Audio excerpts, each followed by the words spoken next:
Let's roll, rolling Atlas Thug. We here to bring the truth. Jar open this podcast. We breaking through the fake news. They try to silence us, but we won't be subdued. We're bearded alpha males here to save the youth. Spitting fire on the mic with the bass Christian takes. Exposing the lies, keeping the demons at bay. We ain't afraid to speak up.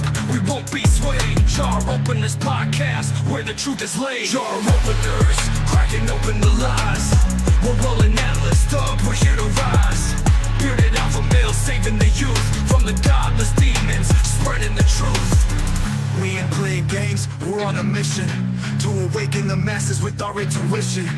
Pulling out the corruption with no inhibition. Jar open this podcast, sparking a revolution. We're not afraid to stand tall in a world full of deceit. We're the voice of reason, bringing light to the street. Keeping it real, never missing a beat. Jar open this podcast where the truth meets the heat. Jar openers, cracking open the lies. We're rolling Atlas Thug, we're here to rise. Bearded alpha males saving the youth from the godless demons, spreading the truth. Jar open this podcast where the truth will never cease. Join us on the journey to bring back peace. We're rolling Atlas Thug, fearless in our release. Jar open this podcast where the lies will decrease. Welcome in to episode number 80 of the Jar Openers podcast, hosted today by myself, yours truly, Atlas Thug. Thank you for everyone for being here. I see the comments going off already. Appreciate seeing you guys as well. I think there is a bit of a delay to what you guys see for me. I think it's like 20 seconds. I apologize. I need to get my streaming software better and up to date. But glad to see everybody in here today. Had a great moment for myself personally. We'll just take a short stop here. My YouTube channel is now fully monetized. Everything is all the way through. I have the watch hours, everything. So I've been working through that, looking at some things, watching some videos. I basically did the broad monetization, monetized my entire thing, and just trying to take it from there, unfortunately. So or fortunately I should say. And even had a cooler bit of news as well too. If those of you who are familiar, and if you're not, I made a video yesterday about Lily Gaddis and all of the viral moments we got from that one, the one wild Piers Morgan uncensored video, which basically had Myron Gaines, Mark Lamont Hill, Ricky Schlott, and Lily Gaddis on there. And I woke up this morning to seeing that Lily Gaddis had commented on my video I made basically about her, and I thought that was pretty cool. Real recognize real, I guess, if you will. But it is good to see all of you guys in here. We got Evil Elmo, TNT, Tix, House as well. Everybody in here, that is awesome. Now, for the day, we have quite a bit of stuff to get into. You might have seen the thumbnail. Maybe you're confused as to what it means, or maybe you're not. Maybe you're not even up to date as well either. But we had basically for about, I think, a week, if not more than that. I feel like it was more closer to about 10 days. We basically had James Okeefe go dark. Took his team off air, basically went offline, went dark, if you will, 0 dark 30 basically, because they were about to drop a news story that they knew was going to be very, very, very, very, very, very, very politically unpalatable, socially unpalatable. And we're going to go through step by step of that story. The story has dropped, but it did drop hours after he was supposed to. He said it was 3 p.m. Eastern. I believe we got it closer to 6 o'clock. I was waiting for it. I was on Twitter with my notifications ready, just waiting for James Okeefe to drop. And I can't lie, I am disappointed about what I am seeing so far. But again, there were supposedly 3 stories in total. I initially thought it was 2, but apparently Alex Jones is saying there's 3 stories all wrapped together all in one. Basically, you have one about that's Pfizer related, you have one that's Democrat and Epstein related, and then the biggest one apparently of them all was supposedly that there is someone inside the Trump administration that is helping hide and defend for Jeffrey Epstein, which is really the biggest story there. Now, as to who it is, maybe some people have already seen Alex Jones talk about it a little bit. We'll get to that and we'll break it down when we get there. As for other stories that we have a couple in the broad sphere of like top of the hour kind of stories, and we'll get to those too. If anybody saw, there was a viral incident involving Eddie Hall, who was a former strongman. I don't know if he's still doing it or if he's retired.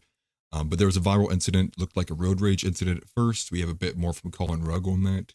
We do have, there's now giant black women statues in New York, as Times Square it's honored by the beautiful presence of a, I believe, 12-foot tall statue of a rather unimpressive black female. Modern day, man. We also have the fact that, now I labeled this, that Pete is that N-word, but really Pete is base. There's a nice 20-second clip going around that's very, very positive energy from Pete Hegseth. That's really good. We'll just watch it to get some of that energy in here. And then we do have a little bit from The Last of Us 2, a ridiculous scene that was screen recorded, posted on X. Ratings are going to plummet. It's another extremely woke and just gay scene. We'll watch that. It's only about 20 seconds long. Then we also have Dusty Deevers coming out of Oklahoma.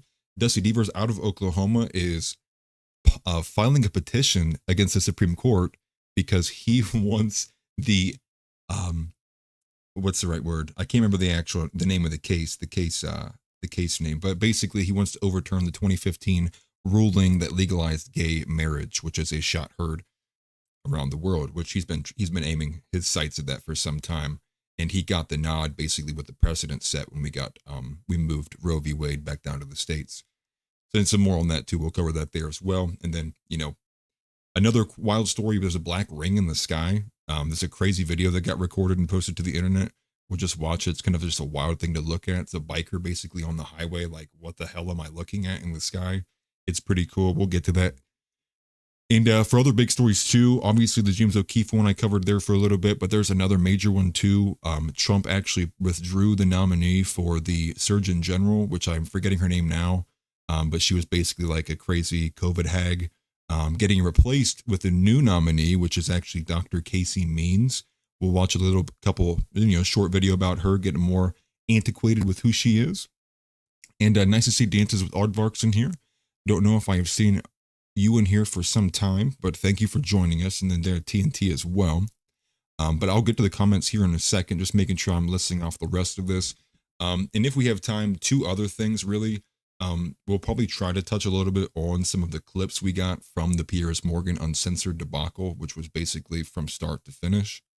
And then there's a ridiculous way that they are trying to get the pride flag to be back inside of public buildings, basically by using the system, which is turning pride flags into city flags.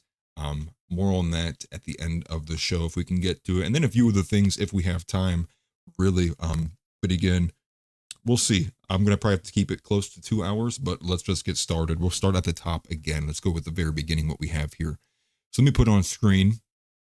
Matter of fact, let me make sure I have this correctly selected. So this is what we have, and we're going to start here. We'll move into the James Okeefe story after a couple of these. Okay, does that sound good to you guys? All right, sounds good to me. Okay, so make sure I put on the right one here. Okay, so this is, and I'll make it bigger for everybody to read. So here we are. Now this video had been floated around a little bit before I saw any added context to it, but we see Colin Rugg actually updated it. But this was basically the kind of screenshot we were seeing attached to this story, which was a little wild. But because obviously if anyone's familiar with Eddie Hall, I haven't ever seen him in this light. He's always been a basically, stand-up guy for the most part, as far as what I've come to understand from his Joe Rogan appearances. But Colin Rugg writes that the ex-world's strongest man, Eddie Hall, chases down a car and threatens to twist your effing head off after they showed up at his house. And that was the context that was missing originally. When I first saw this video, I had no idea it had taken place outside of his home. And when we got a statement from him as well, apparently that he was saying that down here at the bottom, it actually was like an 18-minute long debacle, and that really what everyone's seeing is like the last 30 seconds of it. That added context obviously changes it quite a bit, because when I saw it initially, it looked like a road rage incident. But let's go ahead and play this. We'll just watch. It's about a minute and a half long. Eddie Hall here. And I would also like to say too, my air conditioning is very loud and it's in the background. I can obviously hear it. I did my best to noise gate it off. So if you guys hear anything differently on the audio that shouldn't be there, definitely let me know. I will just go and turn my AC off and I'll suffer. That way you guys have good audio quality. So please don't hesitate to say that. I would like to make sure you guys are getting the best audio that we can possibly give you. But with that, here we are. Let's go. Here's the video. See that? Scared Marnie then? I am?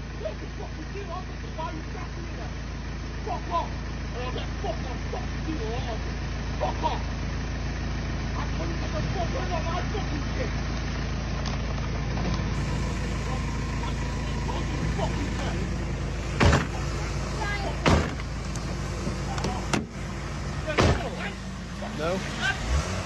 Get out! Get out there! I'll fucking rip you down! I'll twist your fucking head off! All of you get out! I'll fucking rip your head off, you prick!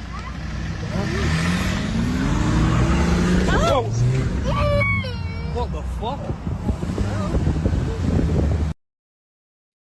I mean, TNT spot on. Imagine Eddie Hall's coming at you. Look where the still shot from, right? Look at that. It's a bear moving. Eating ground immediately. Boom, boom, each stride. 5 meters gone, immediately hunting you down. But that's basically the gist of the incident, and they just drive off. Eddie Hall walks back over. Forgive me. But now it makes more sense, right? Like, if that was his home and these dudes were just like messing around, and we'll go back to the statement there from Colin Rugg.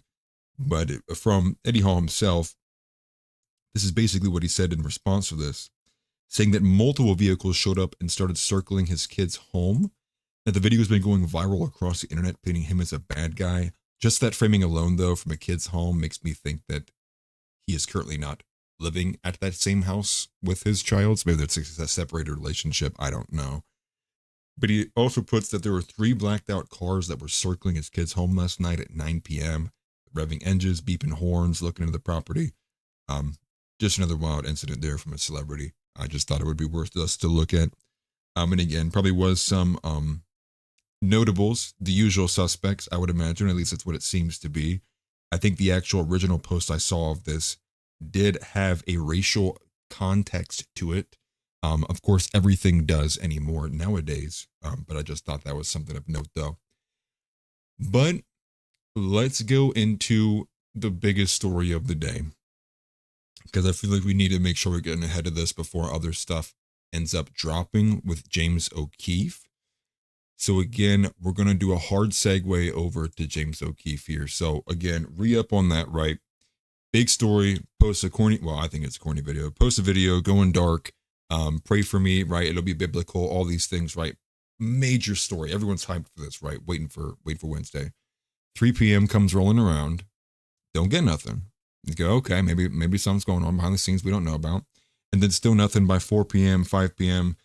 People were posting memes, right? The Quartering even posted a meme of the guy like in the classroom who's like straining, which I thought was funny. He's like waiting for the story. And then what we got was not up to par, if I do say so myself. It looks like Evil Elmo has an idea. I saw that earlier in the comments there.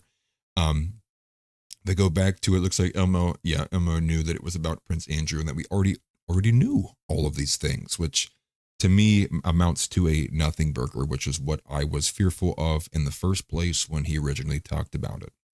But let's go over here to one of the very first ones we have here. So this is kind of the major drop of the story, which is what got a lot of people talking. Okay, interesting. So it looks like, interesting. Okay, Alex Jones deleted his own tweet. That's crazy. Okay, give me a second, guys. I wasn't expecting Alex Jones would delete one of his tweets.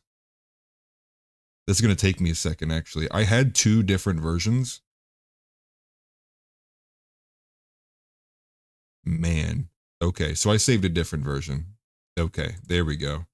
That's wild that Alex Jones would delete that. Okay, that makes me think that there's something else happening now behind the scenes, now that I saw that happen almost in real time. So I'll put this on screen for everybody. Works in this. Well, not that. Forgive me. Where are we at? Come on now. Here we are. Okay, so this is from X Alerts. So I was going to play Alex Jones' posting of this, which was actually a little bit longer. It was about 3 minutes long versus the 2-minute one here. but he was kind of getting loose-lipped the closer we were getting to 3 o'clock. And this is Alex Jones talking about what was then the upcoming drop and what he believed it was going to be about. Now, this note here from X Alerts, not to bury the headline, says that breaking: member of the Trump administration suspected of covering up Epstein-related crimes. Video drops tonight. So here it is. We'll go ahead and play this. Supposedly the first tranche of it's coming out today that James O'Keefe's, one of the two big stories he's breaking is about someone in the Trump administration covering up Epstein.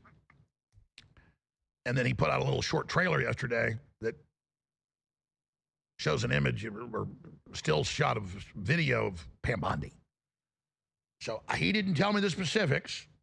When he called me and me alone as a dead man switch, so I was, I guess, flattered by him. He's like, I think you might be the only person that I know has the integrity to tell this in case something happens. And then when he told me, I was like, yeah, you are in danger, buddy. He told me the other stuff too. But he wouldn't even say who in the administration. I made some phone calls. And I told the crew over the weekend, I said, it's Pam Bondi. According to my sources. And because the White House already knows about this.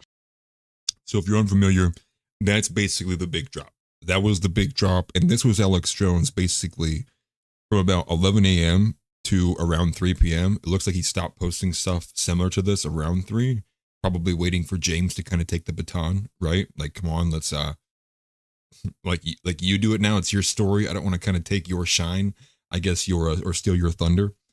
But this still shot here of what we have is of Pam Bondi. Now, this is the reason why this is important is because James O'Keefe is it James O'Keefe or OMG Media Group? One of the two, can't remember. Either way, they posted basically like a trailer for like what to expect coming up. And in this trailer, it's very, very, very short. It's only like a couple seconds long. But they do flash this still shot frame of Bondi. And I think you have this frame in this video paired with what Alex Jones had said, which I believe he had called 2 different individual sources regarding the story because he simply couldn't wait. And he's even talking to his own employees, which I would imagine be Schroyer and Geyser and Smith, all those guys who were kind of his co-hosts. That is Pam Bondi. And so at least in Alex Jones's network, that's what he was hearing. That's what they were believing, is that there's some kind of connection here, that Pam Bondi is the Judas in the Trump administration, if you will. At least that's supposedly what it was. Now, I'm thinking, was that a lot of BS? Because why would Alex Jones delete his own video that covered this that he posted 5 hours ago? That's why I'm confused. I have it here in my outline. I just looked at it 2 hours ago, and now it says that Alex Jones deleted it. So now I'm like, what's the big deal? And then I'm kind of confused too, because clips were everywhere of people already, clipping him up saying this. Obviously, with the extra importance being that Alex Jones is, and probably still is, the dead man switch for if the stories don't get released or if something happens to James O'Keefe, Alex Jones has the resources to be able to pull that trigger and put it through. Also, again, nice to see everybody in here. I apologize. But make sure I'm up to date on the chats. See, King Solo Wings is in here as well too. Jay as well. And again, always appreciate everybody being in here. Thank you very much. I never say it. War's the one that says it all the time. Make sure you smash the like button if you haven't already. We appreciate that very much. And if you are not subscribed already, what are you doing? Don't be a bigot. Subscribe to the White Guys podcast. Thank you very much. Now, we'll just go ahead and let the rest of this video play out, but I don't think he says anything too important after this. We'll just go ahead and finish it just to be on top of things. So I wouldn't even tell the crew last week what the specifics were because I don't want to endanger them. And then there's 2 other big stories, and it looks like in this little promo video that he put out, he's kind of putting the 3 together because it's a big Pfizer news. And then some more Epstein news connected to the Democrats. But I'm going to stop right there and wait and see what he puts out today. So we're going to be watching, obviously, his X account, Okeefe Media Group, very, very closely. Now, So that was basically it. And then many people went ahead and tried breaking that down. In fact, the Juanita Broderick also did this too. Now she slowed it down. I'm not sure what speed she had slowed this down, but this is basically what it was here. And I'll go ahead and full screen it so we can look at it all big. Hopefully that didn't take anybody's eyeballs out because that is super bright. But here it is. This is a slowed down version. Actually, let me take the sound off because we don't need it. Not sure who this individual is that Okeefe is talking to here. Pfizer logo. This is, for one, he's crying, but two, this is Veritas's, or at least Okeefe's, not sure how it's broken down because he's separated from that, but this is Okeefe's like second-hand man. This guy's been a part of them for at least the last 4 years or so. I remember seeing his face. Forgive me because I don't remember what his name is, but he is one of the top journalists that works alongside James, or at least Veritas, one of the two. I'm not sure which program he's still with. And that's Okeefe again. This is Epstein and,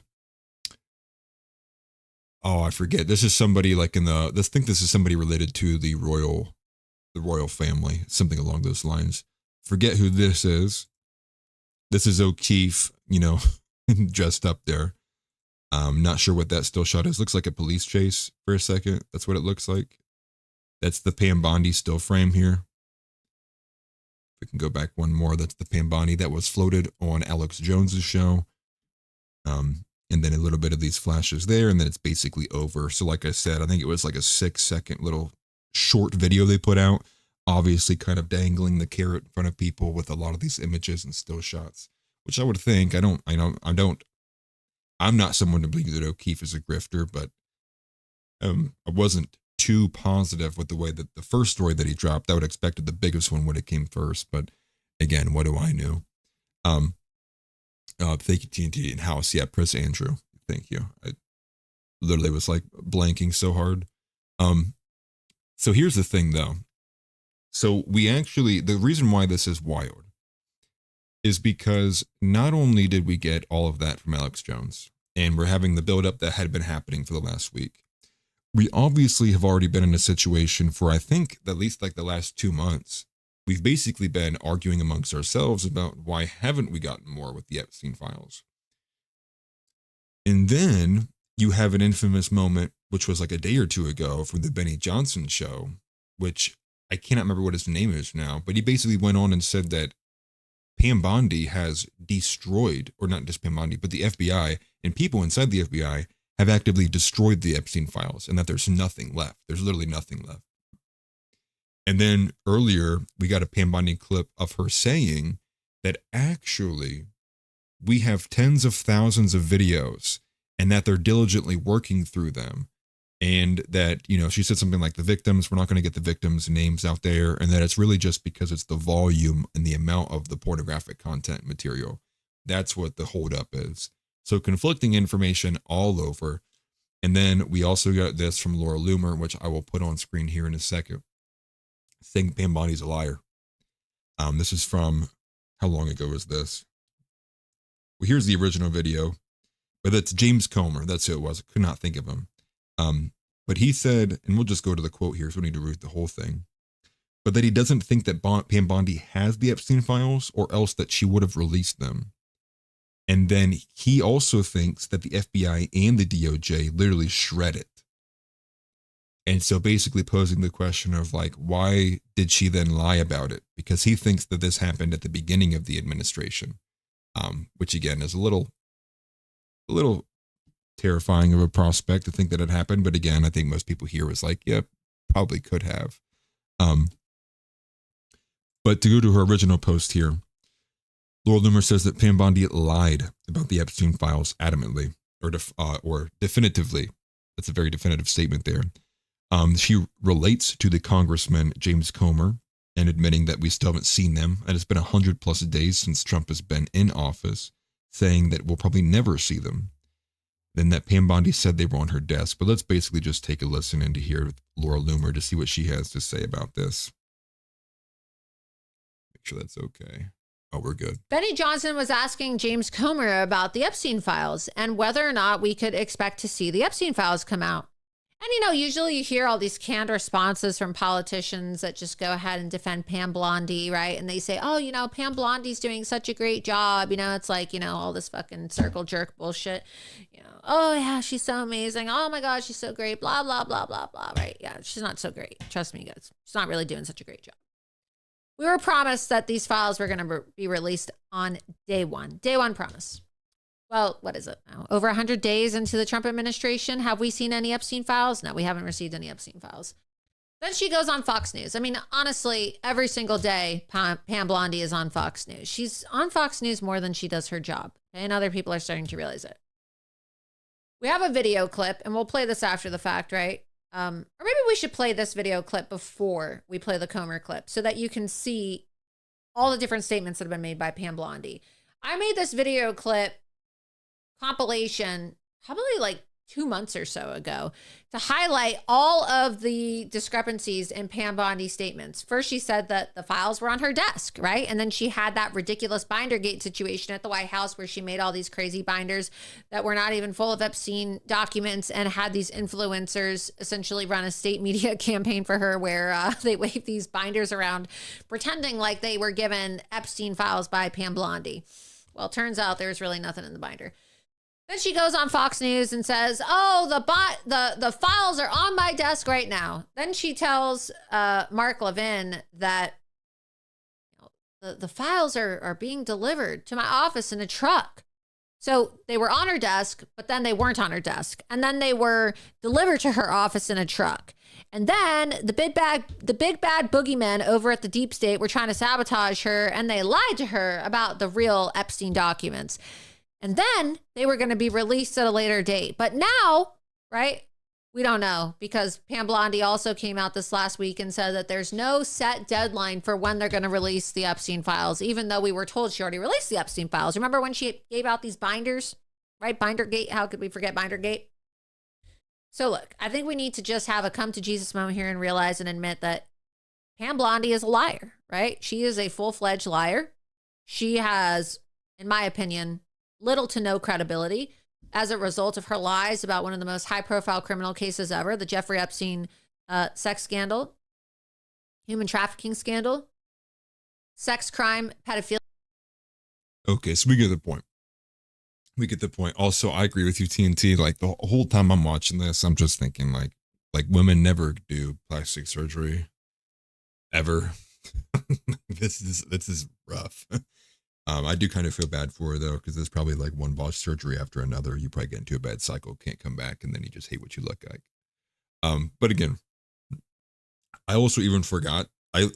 There's been so much about the Epstein stuff that I actually completely forgot about that like weird slip in that seemingly fell out of the news cycle already, talking about the fact that there was these rogue agents in, I believe, the New York FBI office who were blatantly like not helping or like hiding or obfuscating the investigation into the Epstein files for whatever reason. I think it was more so along the lines that they were like hiding evidence or were not being entirely forthcoming. And then that like entirely disappeared. And like, I don't think we ever got any arrests from that, or did they ever name any names of who these individual rogue FBI guys were in the New York FBI office? And so, I think overall you have all of these kind of like weird, like fumbles.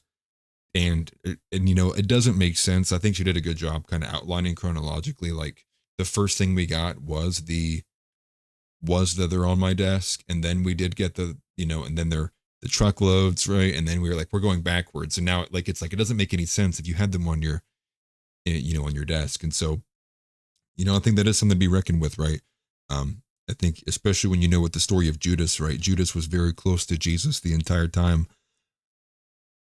You have a traitor amongst your midst. You might not know it until the moment actually happens. But it is nice to see a couple more people in here. Chris, nice to see you as well. Chris says, just stopping by to share some love. Chris said the family needs help, that they're trying to kill you. That's funny. Hopefully it's not too much back-breaking work, man. Good luck. Stay safe. Don't climb any ladders. And I think we also had King Stillowings also joined in here too. Appreciate you guys being in here and the engagement as well. Here's the thing. So this is basically all of the buildup, all of the lineup here, the Epstein stuff. But we did actually get a legitimate drop from Okeefe, and here's what it is. So I'll go ahead and put his actual article on the post on X. I think that's more meaningful actually to go to. So let me grab it here, because I think the comments will be a bit more enlightening to how people are feeling about this situation overall. You know, also Britt Cooper had a phenomenal idea with like the comment section, because like I think that's spot on with how most things are kind of, you know, they go to. But here we are. Let's go ahead and put it on screen. Here's James O'Keefe's profile. You know, obviously massive following here. But here's the drop. Let's actually avoid going to that for now. Or avoid the article for now. No, that's what we actually wanted. We want this article here. So here's what was the original post about an hour ago, a little over an hour ago, because it happened shortly before we went live. This is what he dropped. He dropped that Prince Andrew was having sexual relations with underage girls, which, if you're asking me, the majority of everybody in here already knew that. Now, the reason why I think that this was not only is it a nothing burger, it's like a nega burger. And nobody clipped that because I know what that just sounded like. But here's the thing. Virginia Jeffrey was the most outspoken witness that we had involving this case. What happened to her shortly, maybe about a week or two ago? She supposedly unalived herself. And now we get after the most outspoken witness. Now this is the first drop. You waited that long? I mean, I don't know. It's like what? Like the timeline on this is kind of wild, to be honest with you. But this is the drop that we got. So we definitely got Epstein related, but this is nothing about what Alex Jones was talking about. Maybe Alex Jones feels like he's got egg on his face. Maybe he feels like Okeefe lied to him about what he was going to post today. Maybe somebody got in O'Keefe's ear and said, if you want what's best for you, today's not the day to drop that story. I don't know, but it does seem odd to me. I can't imagine Alex Jones being the type to ever delete an X post for something like that. I'm curious, and I'm going to try to follow along to see if Alex posts anything himself on X to make a statement about that, about this misstep. Maybe that he's expecting the next story maybe is involved with Pam Bondi. But when we all heard that clip, he was very certain, and he even went to go the distance to confirm and validate that with his other sources that weren't James O'Keefe. Like, what's the deal there, right? Like, somebody made, like, either Alex Jones was mistaken, misheard, maybe boomer moment, I don't know, but something was going on there for sure. But this is the drop that we got. And the video, though, is actually, I think, all a bit more important, because I think the video is, again, if they didn't have a smoking gun, this is about as damn close as you can get to one. But House is also saying in here too, Epstein was arrested July 9th, or July 2019. And what have they been doing for nearly 5 years? If the rogue agents arrest them all. And I agree with that. Chris also added earlier, he said, just hurting myself, keeping them safe from doing stuff outside. Okay, back to work. Pam Bondi needs to stay off Fox News. Looks like Pam Bondi is here to stay. Yes? Is that what we're getting, right? Pam Bondi, is that our new dist, Pam? But this is the article. It's not even the full thing. It's, it's attached if you want to go to Okeefe Media Group. And like most people, we're not going to read all of that. What we will do is we are going to go to the actual video he posted. Now, this is also on YouTube as well, but this is the video. And the main star of the show is John Bryan, who apparently is title listed here is Prince Andrew's crisis advisor. Basically like a big PR guy. That's seemingly what he is. It must be like a PR, a narrative spinner, kind of somebody that's got their hand on the pulse of social media. But here's the video. Prince Andrew is effing underage girls. Tape of the royal family advisor exposes Prince Andrew's relationships with minors and the deep ties to Jeffrey Epstein. So, everybody in the chat, can I get some I was here's when Okeefe dropped the biggest nothing burger of 2025? Here it is. Let's go ahead and watch it. About 6.5 minutes long. Let's let it rip. Prince Andrew, he was in the Navy. He was 250 days at sea. He never saw his kid. I was really pissed because he lied to me. Epstein. And then I did a big thing in the Daily Mail saying that I believed Andrew, and then I found out he was lying. I was so pissed. No, that he was f***ing underage girls. That's not cool. John Bryan has been a close confidant to the British royal family for a long time. He worked for Queen Elizabeth II, was, quote, best friends with Princess Diana, and had a long-term intimate relationship with the Duchess of York, Sarah Ferguson. According to Bryan, he practically raised Sarah Ferguson's children, the princesses Beatrice and Eugene. And Bryan said that he maintained a friendship with Ferguson's husband, the Duke of York, Prince Andrew. Tell me like your story.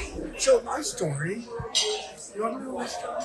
What? Like I've been so famous at times when I was on the front page of every newspaper in the planet because I was working with the Queen of England. Okay. You know, she's Queen Elizabeth. I was working with all the families. Princess Diana was my best friend. And I met the Duchess of York. Okay. That's Prince Andrew's wife. They were separated. And then Sarah and I sort of fell in love. And we lived together for like 7 years, 6 or 7 years, in my house in England. And I raised their 2 little children. They're so cute. Wait, her kids? Beatrice and Eugenie. Those were my children. Those were my kids. I raised those kids. That's amazing. Day to day raised.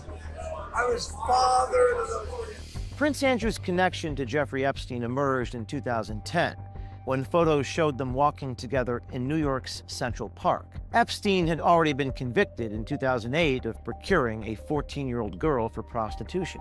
In 2014, a woman named Virginia Giuffre alleged in a Florida court filing that Jeffrey Epstein paid her to have sex with Prince Andrew when she was 17, a minor. On April 25th, a few weeks ago, Giuffre died by, quote, suicide. Prince Andrew denied Giuffre's sex abuse allegations in a now infamous 2019 BBC interview. She said she had sex with you 3 times, once on his private island in a group of 7 or 8 other girls. No. No to all of it? All of it. Absolutely no to all of it. The interview was a public relations disaster for the royal family and prompted the Queen to strip Prince Andrew of his royal duties. In the aftermath of that interview, the prince sought advice from a longtime royal family confidant, John Bryan. Wait, so you were not friends with Prince Andrew? Oh, very good. Oh, no, we were very civilized. We'd go have dinner at his house. We'd have dinner at my house to see his kids. So then, we'd go on a holiday in the south of France. And I get a big property, like 10 acres, Okay. right near Central Bay, right? You know, nobody has 10 acres. I'm on the biggest property, beautiful house. Okay.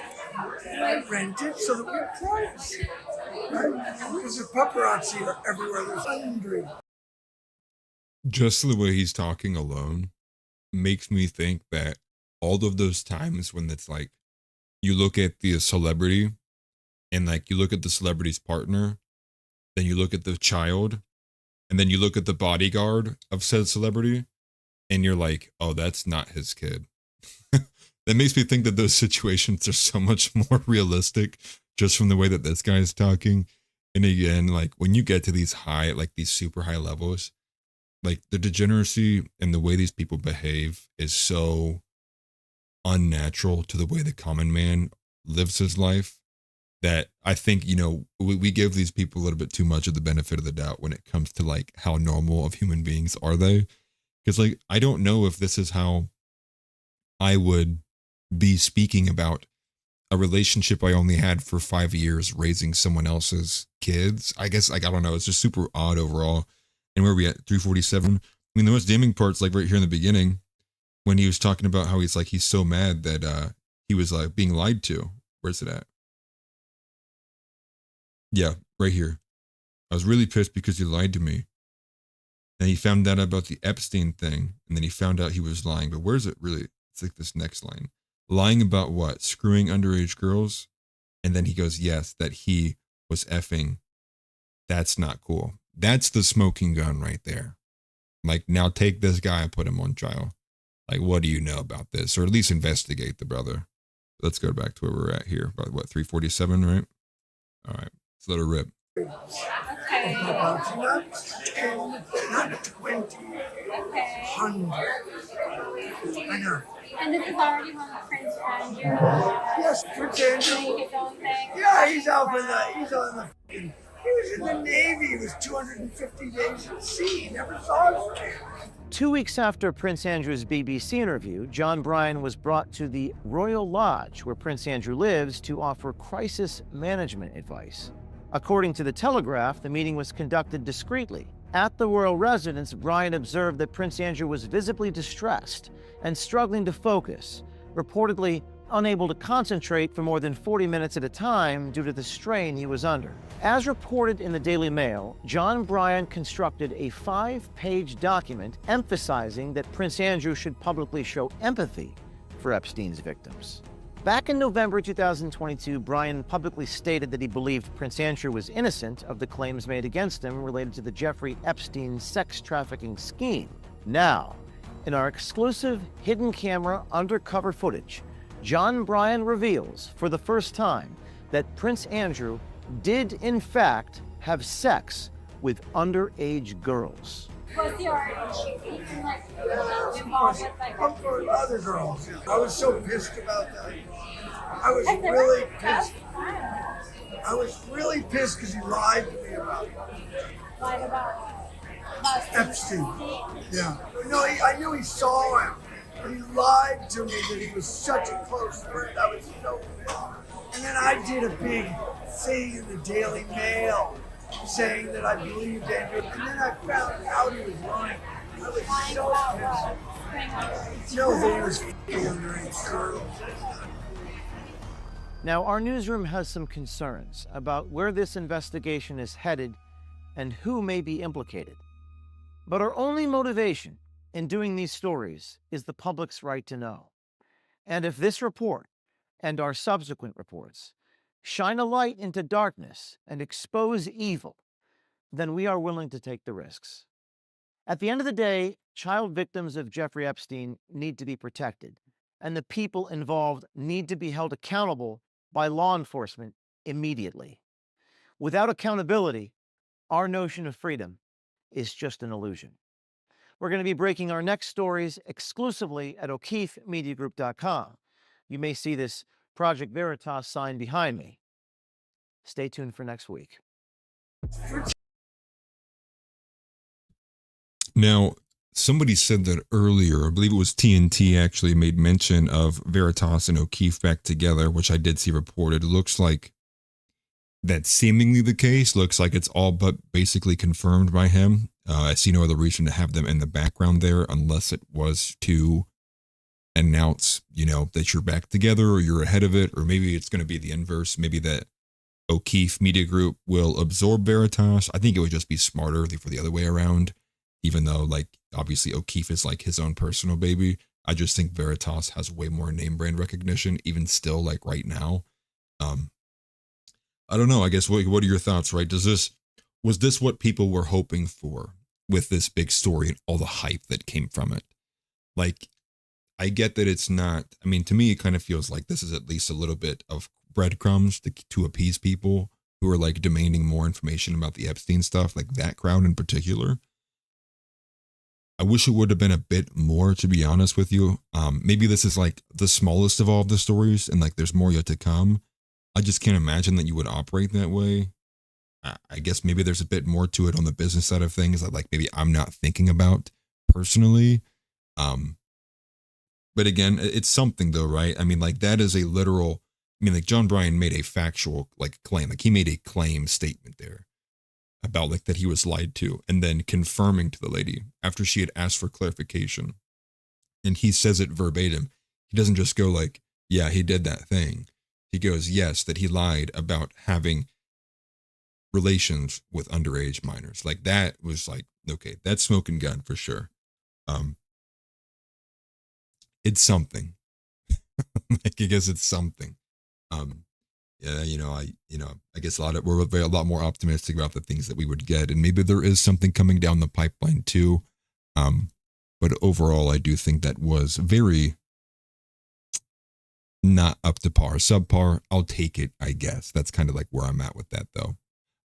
Looks like King Solo Wings is saying that he's not surprised it was nothing. He does think that most people believe all popular, famous, or royalty are perverted, which I think that's an easy thing to think, especially with the Epstein stuff going around.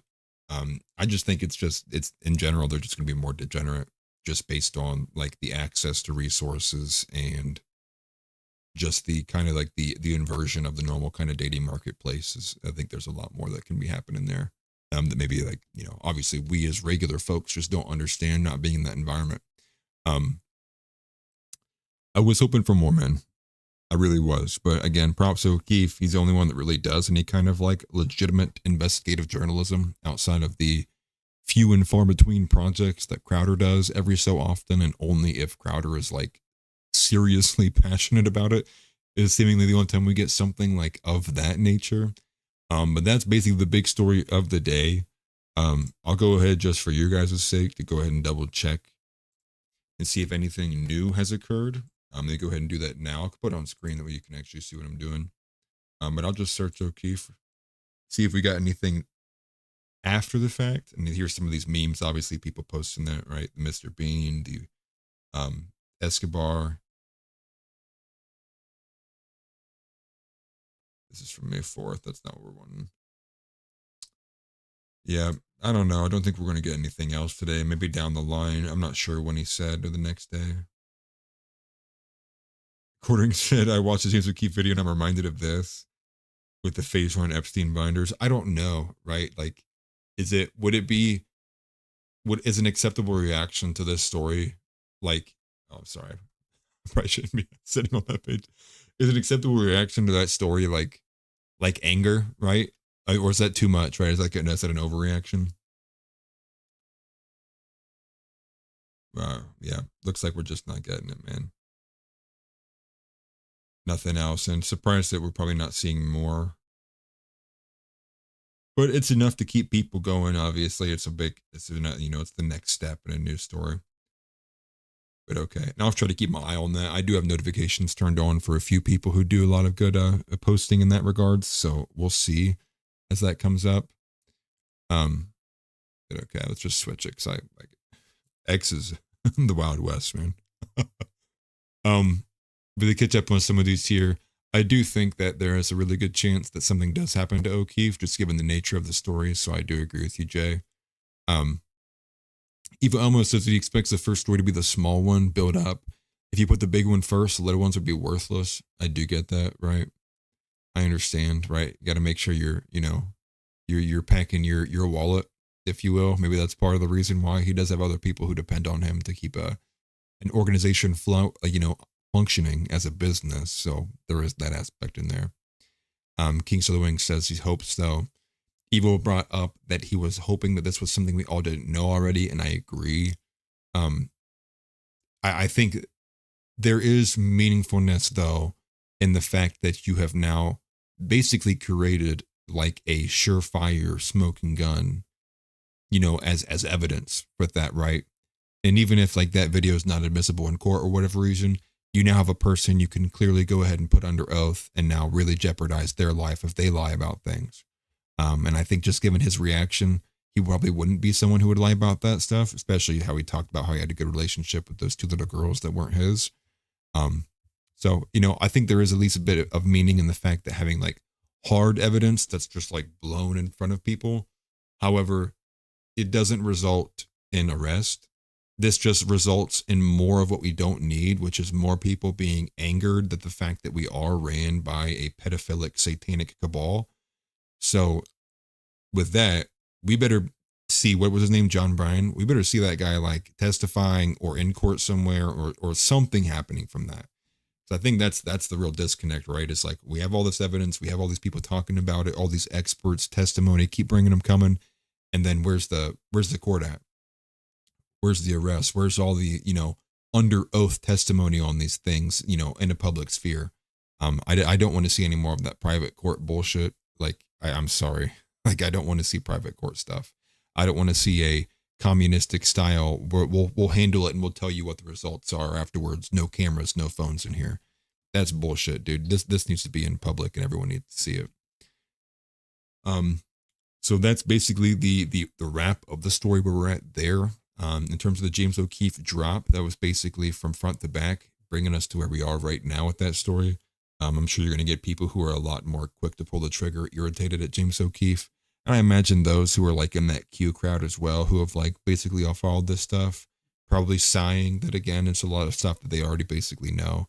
And that just is confirmation. That's the big thing, right? It's the John Bryan saying this, what he had said on that clip there.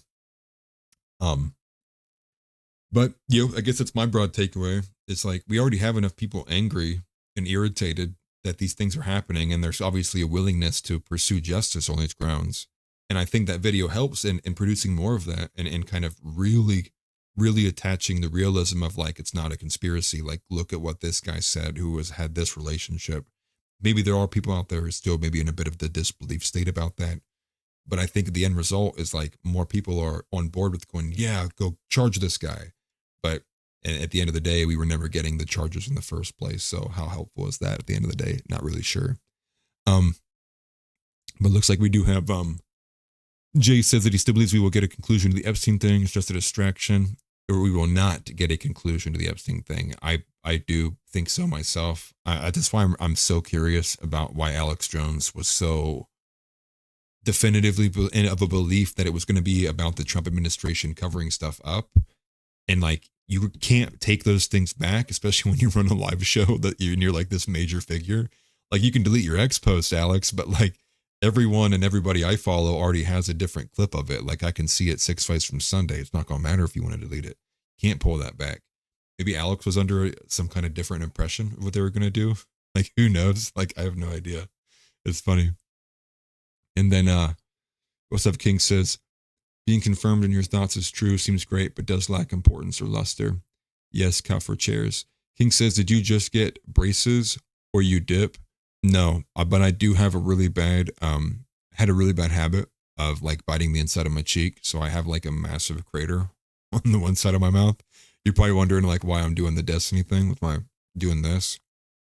It's a really bad habit. Trust me, I need to stop it.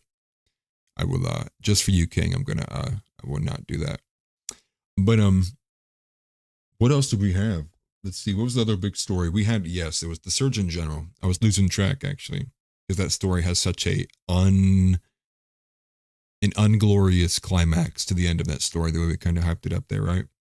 But we do have other big stories. We'll get to the Surgeon General in a second. Maybe we'll go back to a bit more at the top of the hour one I had mentioned at the very beginning. But we'll bring this back up here. So this is giant black female statues. Not even lying to you. That is exactly what we're looking at here. Let me get rid of some of these tabs as well. But this statue was just erected in Times Square, and supposedly it confronts preconceived notions of identity and representation. And here's an image of it. Do you guys feel the power? Do you guys feel the power? I mean, like this, man, this is giving such aura, huh?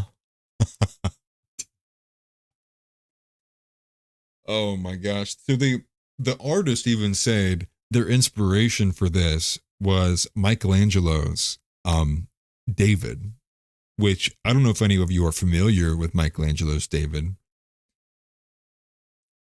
This is nothing. This is not even on the same playing field of that.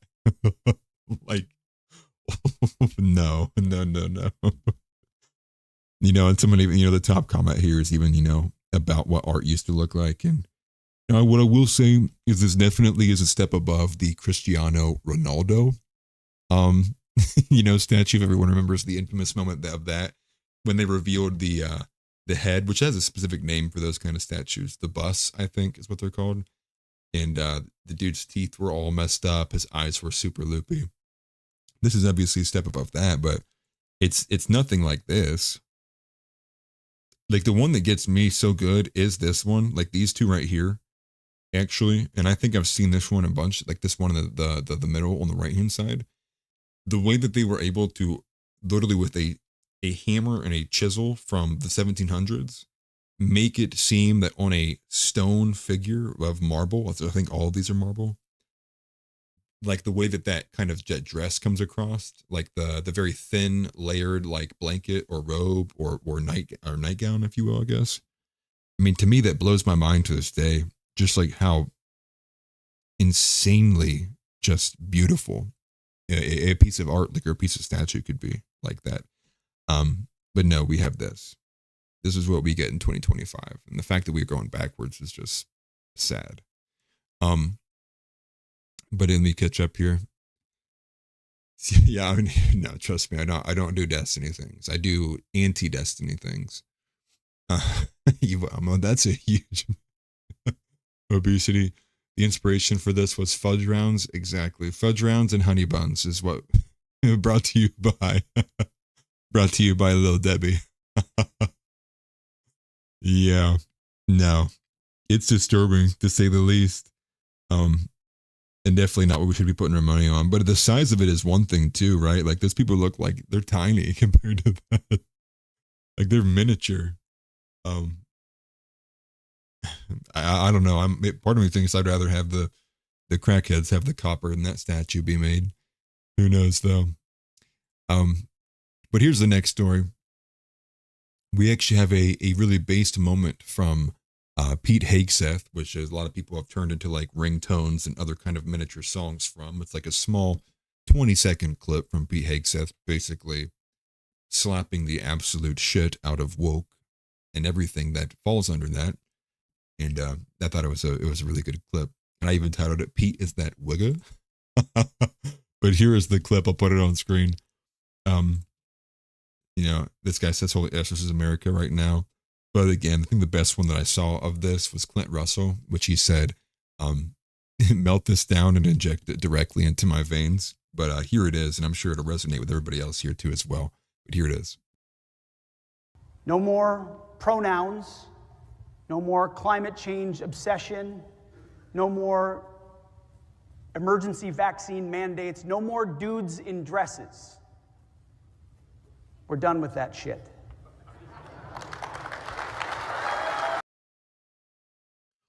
Okay, one more time. One more time. That wasn't enough. One more time. Let's bring it back to the beginning. One more time. Let it rip. No more pronouns. No more climate change obsession. No more emergency vaccine mandates. No more dudes in dresses. We're done with that shit. Heat, dude. Heat. We're done with that shit. Now, I know people hate Sesame, is an obviously full-blown dissident right. So I know there's a lot of people who follow me. I'm a bit more extreme than the average person, but I appreciate this all the same.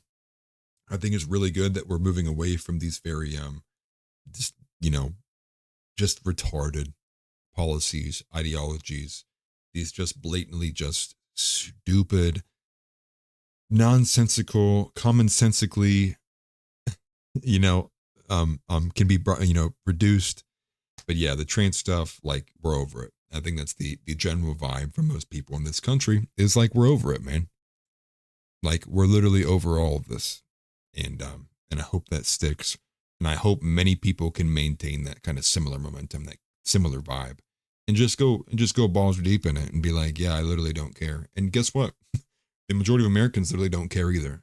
And if you want to cry about it, go find some safe space pod over in your ridiculously overran liberal schools and go cry in it. I tell you one thing, it took us way too long to get rid of dudes in dresses. That's for sure. Way too long.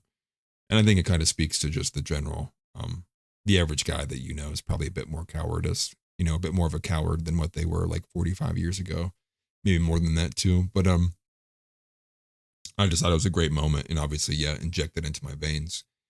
But what we have here for the next one is actually from a scene from The Last of Us, which is actually going in the opposite direction of the anti-woke stuff, and it is clinging desperately to speak to what I would only imagine as a non-existent audience.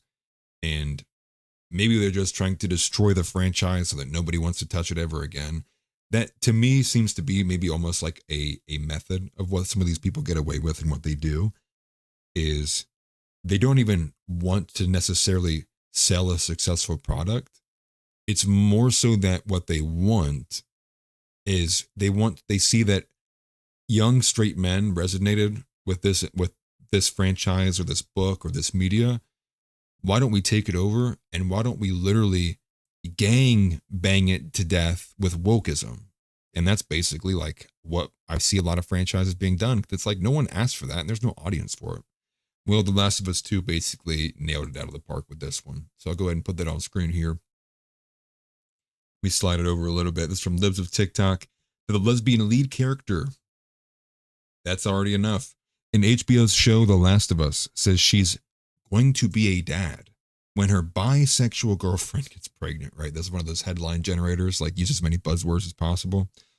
But I had to suffer through it. You guys will suffer with me as I watch it for the second time. Here we go. So we're having a baby. I mean, we, and also, I guess, Jesse, or it was Jesse, right?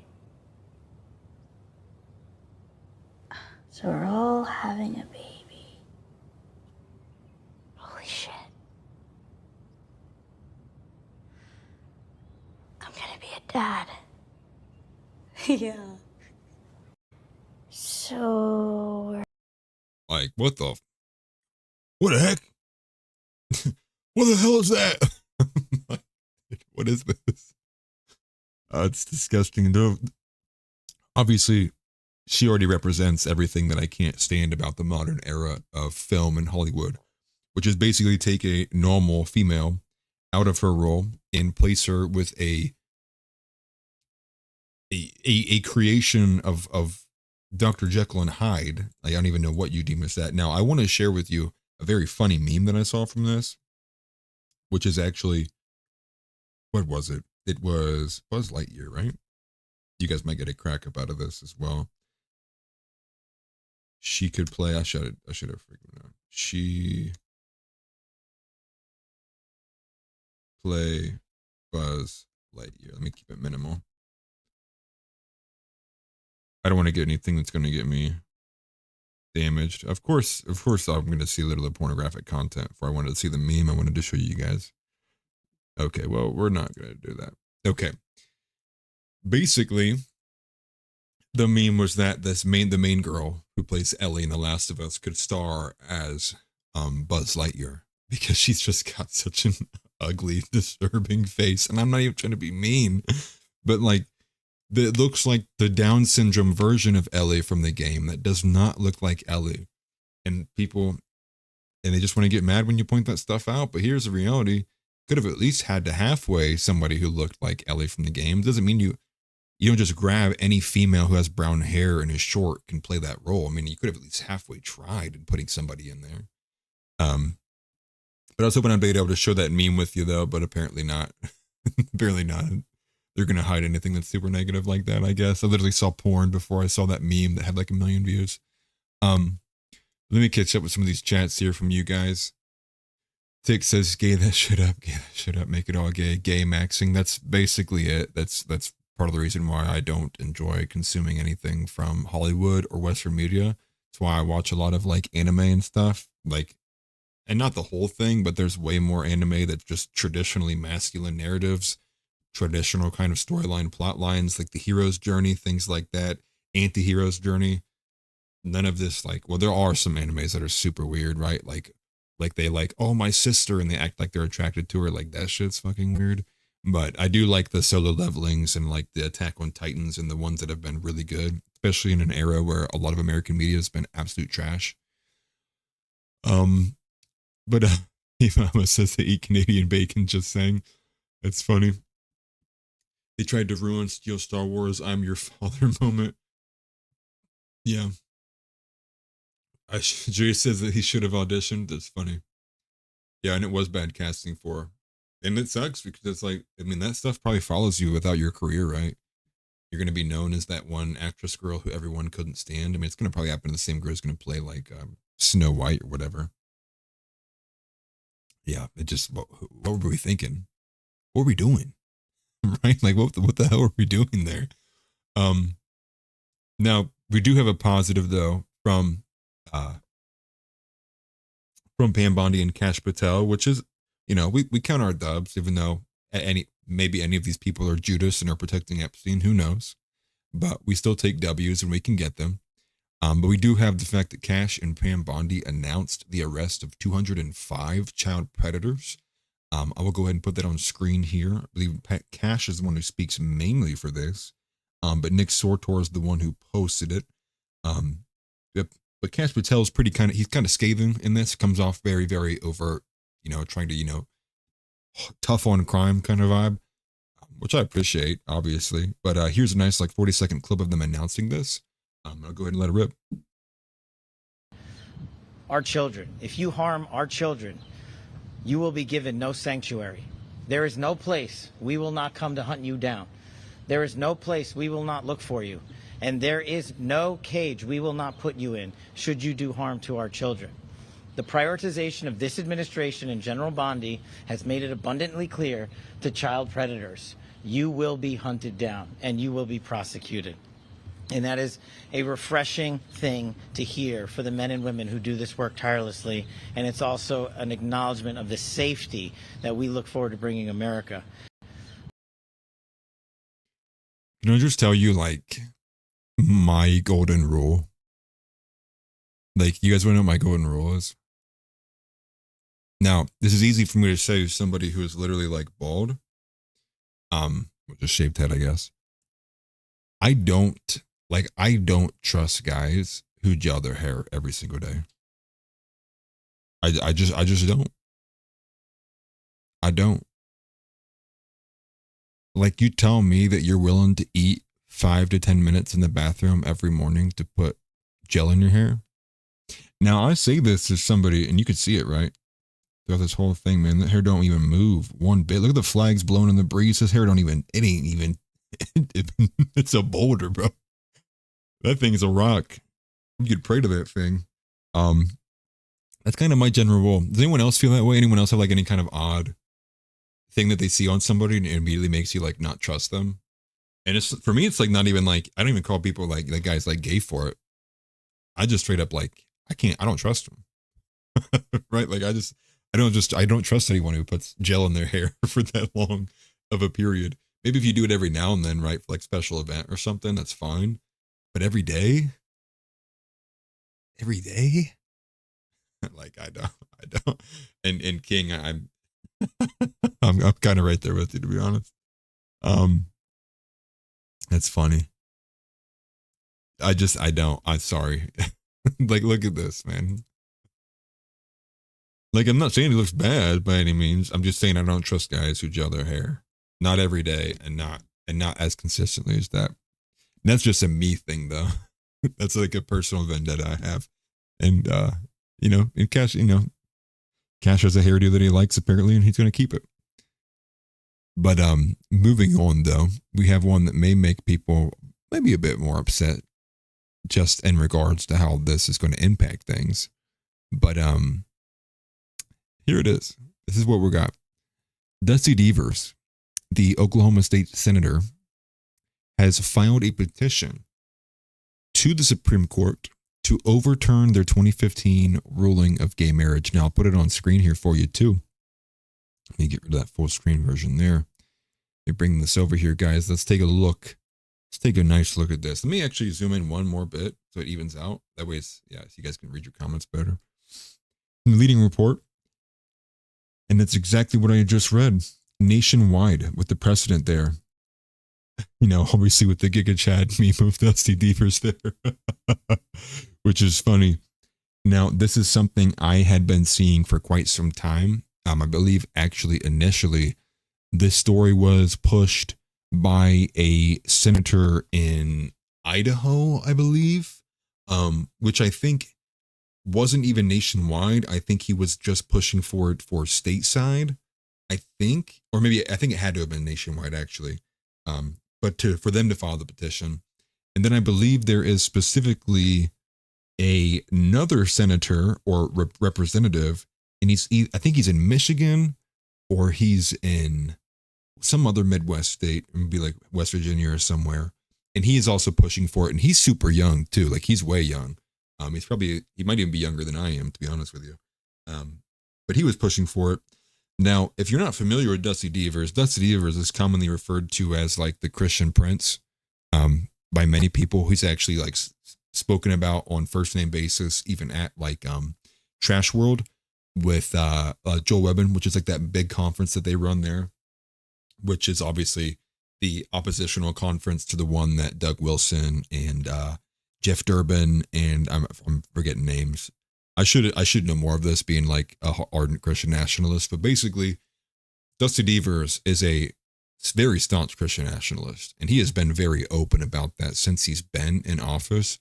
And I believe Oklahoma, when Roe v. Wade was brought back down to the states, Oklahoma had like trigger law in place where they immediately were like, as soon as it came back to the states, it immediately was like, I think within a couple of days, they were like outlawed abortion, like across the board. No ifs, ands, or buts, no exceptions either. Just boom, gone, poof, which is awesome.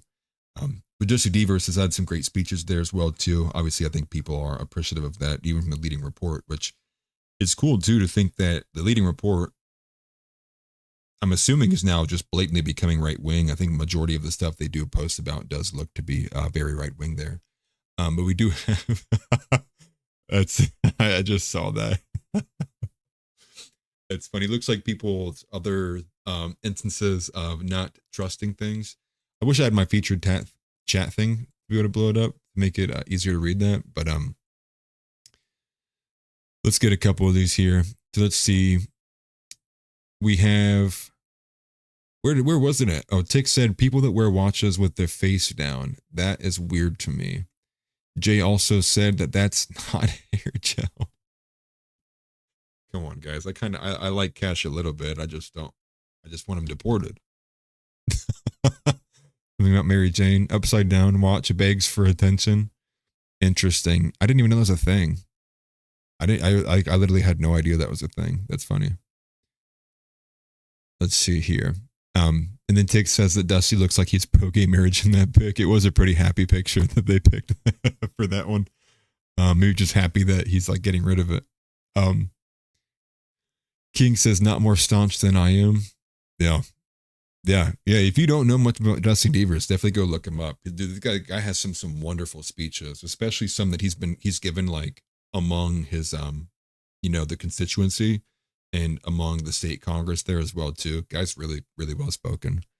And he has the perfect amount of hair gel. That's funny. Does he have hair gel? Is that hair gel? Maybe that is. Maybe we shouldn't trust Dusty either. Yeah, maybe I'll take back everything I just said about him. I don't know. I knew some guys when I was growing up that their hair naturally could do that. When they kept it short, it would have a natural kind of flow to it if they just pushed their hands through it. This could be that too. I don't know. I'm playing defense for hair gel. Come on, that's gay. Let's go to one of the next top of the hour stories, one other smaller one here, but just to keep you guys updated and in the loop of things. We're going to go here. Let me take some of these off the screen there. But again, this is from Colin Rugg, who I don't really see eye to eye with on a lot of his personal politics, but he is a pretty solid journalist in general by reporting and clipping things. But here it is, and we'll get to the video here in a second, but basically that a man filmed a floating black ring in the sky during a motorcycle ride, and this was in Bonner Springs, Kansas. He says, "Can somebody tell me what the F this is?" The man, Frankie Cameron, was heard saying in the clip, instead of reading it off verbatim every single little bit there. Well, that was loud. Here is the video. Now, obviously, you can see this ring here on camera. It looks terrifying. I don't even know what to make of this either. Like, it looks like someone cut a hole in reality. This is like giving me Doctor Strange vibes almost. This is like, don't really even know what to make of it, to be honest with you. But here it is. Let's let it rip. So, can somebody tell me what the heck is this? And I'm not using no app.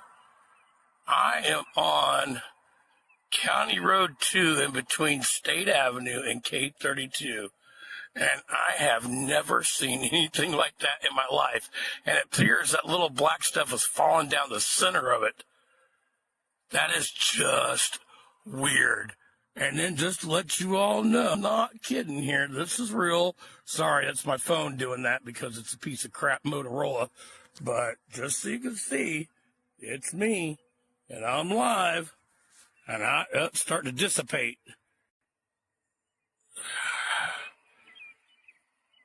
Look at that. Tell me that is not freaking weird. I have no idea. I've been... You know, the only thing I could think of as like a practical explanation of what this is we already actually see these kinds of examples in like land arthropods, which is like, you know, insects, you know, to save you the time looking that up. Where like it's referred to as like the march of death, right?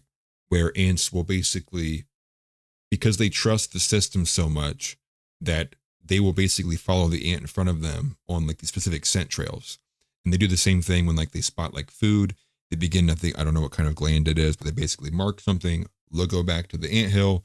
That way everybody can kind of follow them along. And sometimes though, they can get into these circles where for whatever reason, and I forget how it actually happens, they end up like in an endless circle and they basically march all the way until they all die. It's called the ant march of death. And it's very common. One of my first thoughts was, is this happening to a flying species of bug, right? Is there a flying species of bug that is like having some kind of weird effect happening to them? Maybe it's electromagnetic, maybe it's just hormonal, maybe it's some kind of chemical, or maybe they're just dumb animals. But could there be like locusts, right? Like King Silverwing said there, you know, just floating in a circle like that. That's the vibe it looks like if I was looking at it. Because what else would just be like falling to the ground, right? You know, what kind of things would be like falling to the ground? Like, because I would hope that he would have went out and like filmed them even more and went to go look if anything fell out of the sky. It just seems like it would be bugs to me. And it's just the unnatural shape it takes is why we're so like, oh, wow, like that's crazy. Because if they was more spread out and dispersed, we would all think it was just a bunch of bugs in the air. You wouldn't really think too much of it, but it's the specific ring and the motion you could see from it that made you think like, oh, wow, like what the heck's happening up here? But here's the rest of it. Recording it was a dark black circle and now it's dissipating. I mean, it looks like somebody blew a big old smoke ring. It looks like the smoke. My first thought back at a distance was, is it a congregation of birds? Yeah, that's what I thought. But then, because it looked like everything was falling through the center, but now it's just like totally dissipating. But I ain't never seen nothing like that in my life. I had to pull over and record it. So, hey, just so everybody knows, I'm legit. Somebody pulled over and talked to me. I'm not talking to myself. That guy seems like he'd be a nice guy to be around. Also, I didn't see that Tick said it first. I apologize. Stolen valor, King. Stolen valor. It's funny. But again, another one of these videos where, you know, it's such an attention grabber. I wanted to just like add it in there and throw it in. Yeah, House has said just some dirt on the firmament, right? Like it's creepy, man. Because it's such of an unnatural thing. And especially when you go back to the beginning, right? When he's first looking at it, when it's as dark as is. I mean, like, that's super creepy. Can we get one of him zoomed in? Zoom in, brother. I mean, that is almost like a perfect oval right there. Like a racetrack. And that makes me think, just that alone, maybe it's not bugs. Maybe there is some kind of just weird kind of interference happening over here. Because, like, I can't imagine that bugs would lock up that dense to the point where a camera zoomed in it would look like somebody literally drew with a Sharpie a circle on my phone. Like, that's crazy to me. I don't know. I don't know what to think of it, to be honest with you. But again, just wild, another kind of crazy thing out there. And if I was to be a basic kind of skeptic, I would go, oh, it's just bugs. Bugs do weird things all the time, guys. You know. Like, that's how I'd kind of approach it. You know, if I was going to be a reductionist and a skeptic to kind of tear away at some other kind of conspiratorial ideas.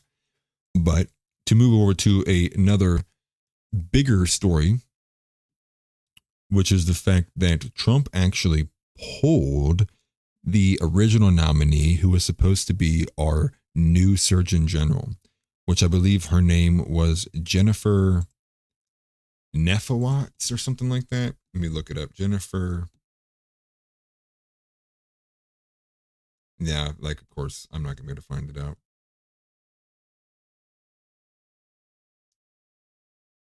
Surgeon General nominee, and I don't even have a screen for you guys either, do I? No, but I'll put it up here in a second.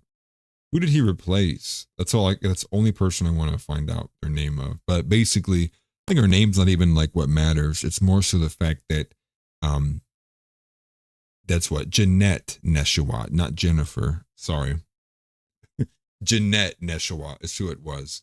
Jeanette Neshawat was the very, very, very pro-COVID and pro-censorship and pro-mandate, and was all a big part of that. People immediately went after the nomination, like shortly thereafter it happened.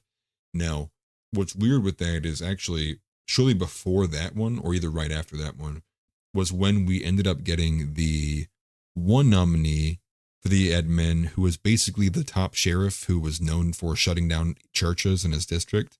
Now, people got super up in arms about that and were like, bro, he is not serving in your admin. Nobody like that deserves a promotion to fail upward like that. And Trump pulled him. I think the Hodge twins made a bunch of videos about that and inevitably got enough of the people to be vocal, got away. People did similar with her, but it looks like it wasn't sticking as much. And then now it looks like she is going to be leaving. And that who she's being replaced by, however, is Dr. Casey Means. And I'll put it on screen here. So I'll actually go to the truth because Trump posted about this, and we'll watch a video of her here in a second, but we'll put it on screen here. I'm going to put myself back to a normal spot there as well, too, so I don't block things for you guys. This is from Eric Daughtry.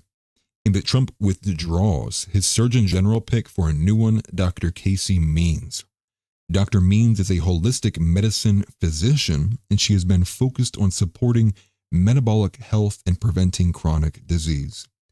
Casey has impeccable MAHA credentials and will work closely with our wonderful Secretary of Health and Human Services, RFK Jr., to ensure a successful implementation of our agenda in order to reverse the chronic disease epidemic and ensure great health in the future for all Americans.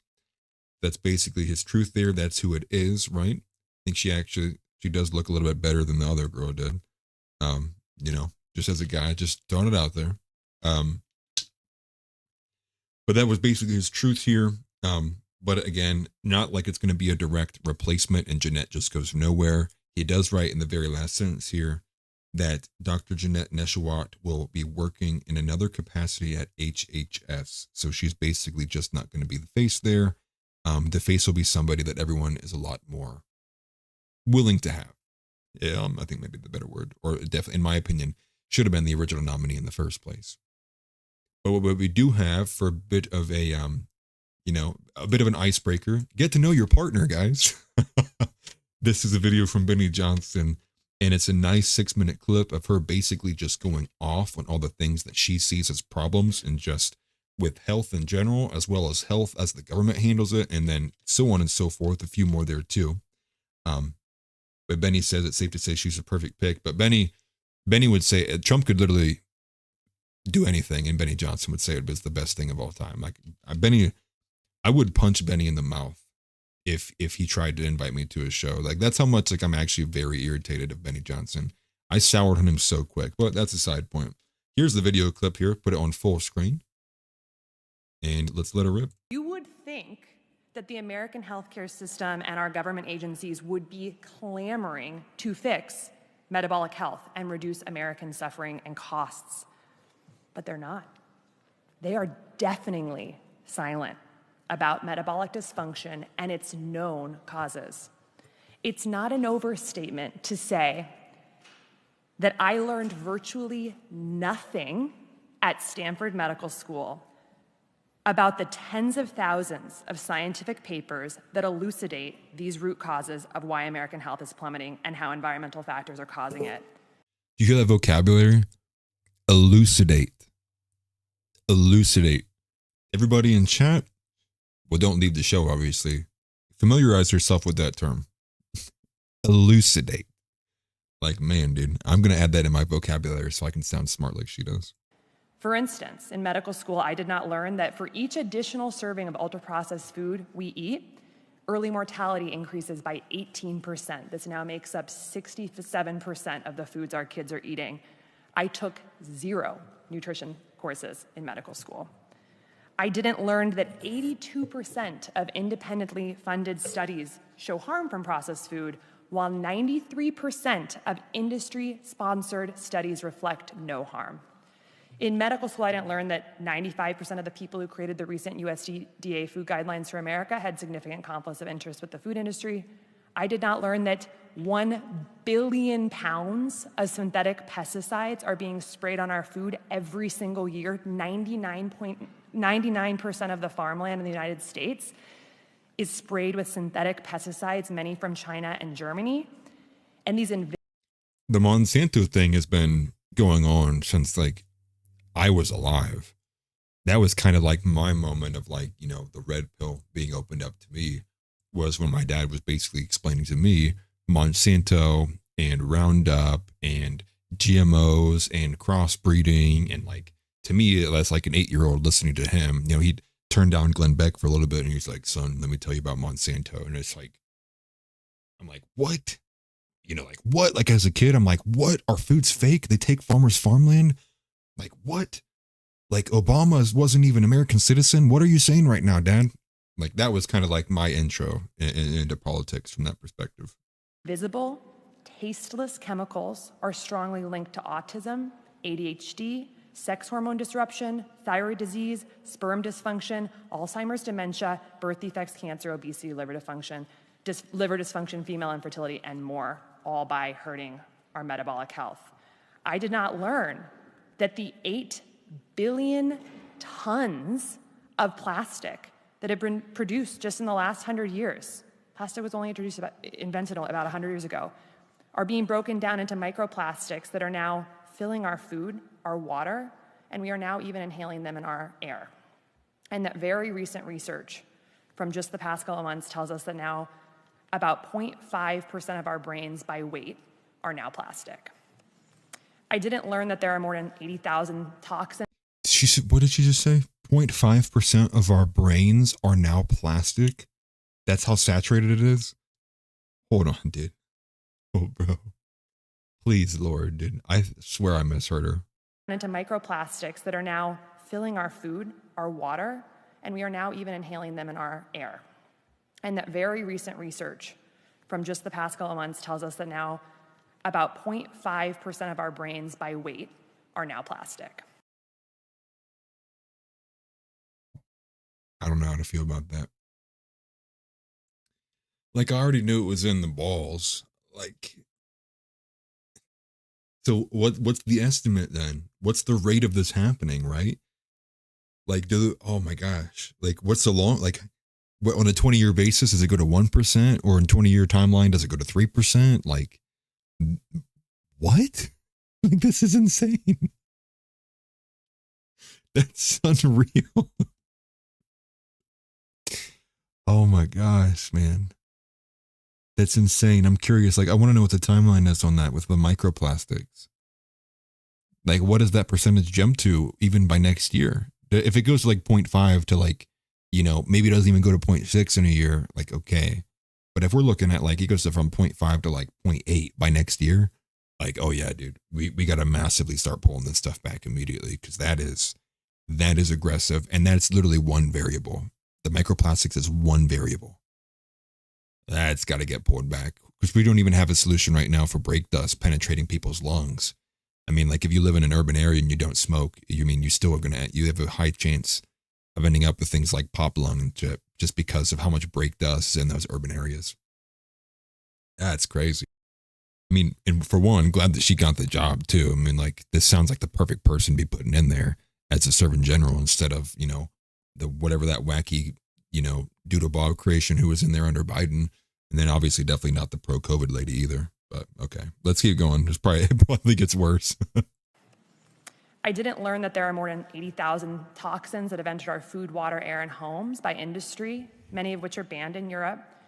And they are known to alter our gene expression, alter our microbiome composition and the lining of our gut, and disrupt our hormones. I didn't learn that heavy metals like aluminum and lead are present in our food, our baby formula, personal care products, our soil, and many of the mandated medications like vaccines, and that these metals are neurotoxic and inflammatory. I didn't learn that the average American walks a paltry 3,500 steps per day, even though we know, based on science and top journals, that simply walking 7,000 steps a day slashes by 40 to 60% our risk of Alzheimer's, dementia, type 2 diabetes, cancer, and obesity. Okay, did she just say 35 steps a day? There's no way, dude, please. There's no way. There's just no way. This is, okay. There's. Are neurotoxic and inflammatory. I didn't learn that the average American walks a paltry 3,500 steps per day, even though we know, based on science and top journals, that walking simply 3,500 is so much better than what I thought she said. That one, okay, I did mishear that one. Because I heard 35. Like, dude. Bro, that's like you made one trip to your refrigerator and back a day. Like that's aggressive. Simply walking 7,000 steps a day slashes by 40 to 60% our risk of Alzheimer's, dementia, type 2 diabetes, cancer, and obesity. I certainly did not learn that medical error and medications are the third leading cause of death in the United States. I didn't learn that just 5 nights of sleep deprivation can induce full-blown prediabetes. I learned nothing about sleep, and we're getting about 20% less sleep on average than we were 100 years ago. I didn't learn that American children are getting less time outdoors now than a maximum security prisoner. And on average, adults spend 93% of their time indoors, even though we know from the science that separation from sunlight destroys our circadian biology, and circadian biology dictates our cellular biology. I didn't learn that professional organizations that we get our practice guideline from, like the American Diabetes Association and American Academy of Pediatrics, have taken tens of millions of dollars from Coke, Cadbury, processed food companies, and vaccine manufacturers like Moderna. I didn't learn that if we address these root causes that all lead to metabolic dysfunction and help patients change their food and lifestyle patterns with a united, strong voice, we could reverse the chronic disease crisis in America, save millions of lives and trillions of dollars in healthcare costs per year. Instead, doctors are learning that the body is 100 separate parts, and we learn how to drug, we learn how to cut, and we learn how to bill. I'll close by saying that what we are dealing with here is so much more than a physical health crisis. This is a spiritual crisis. We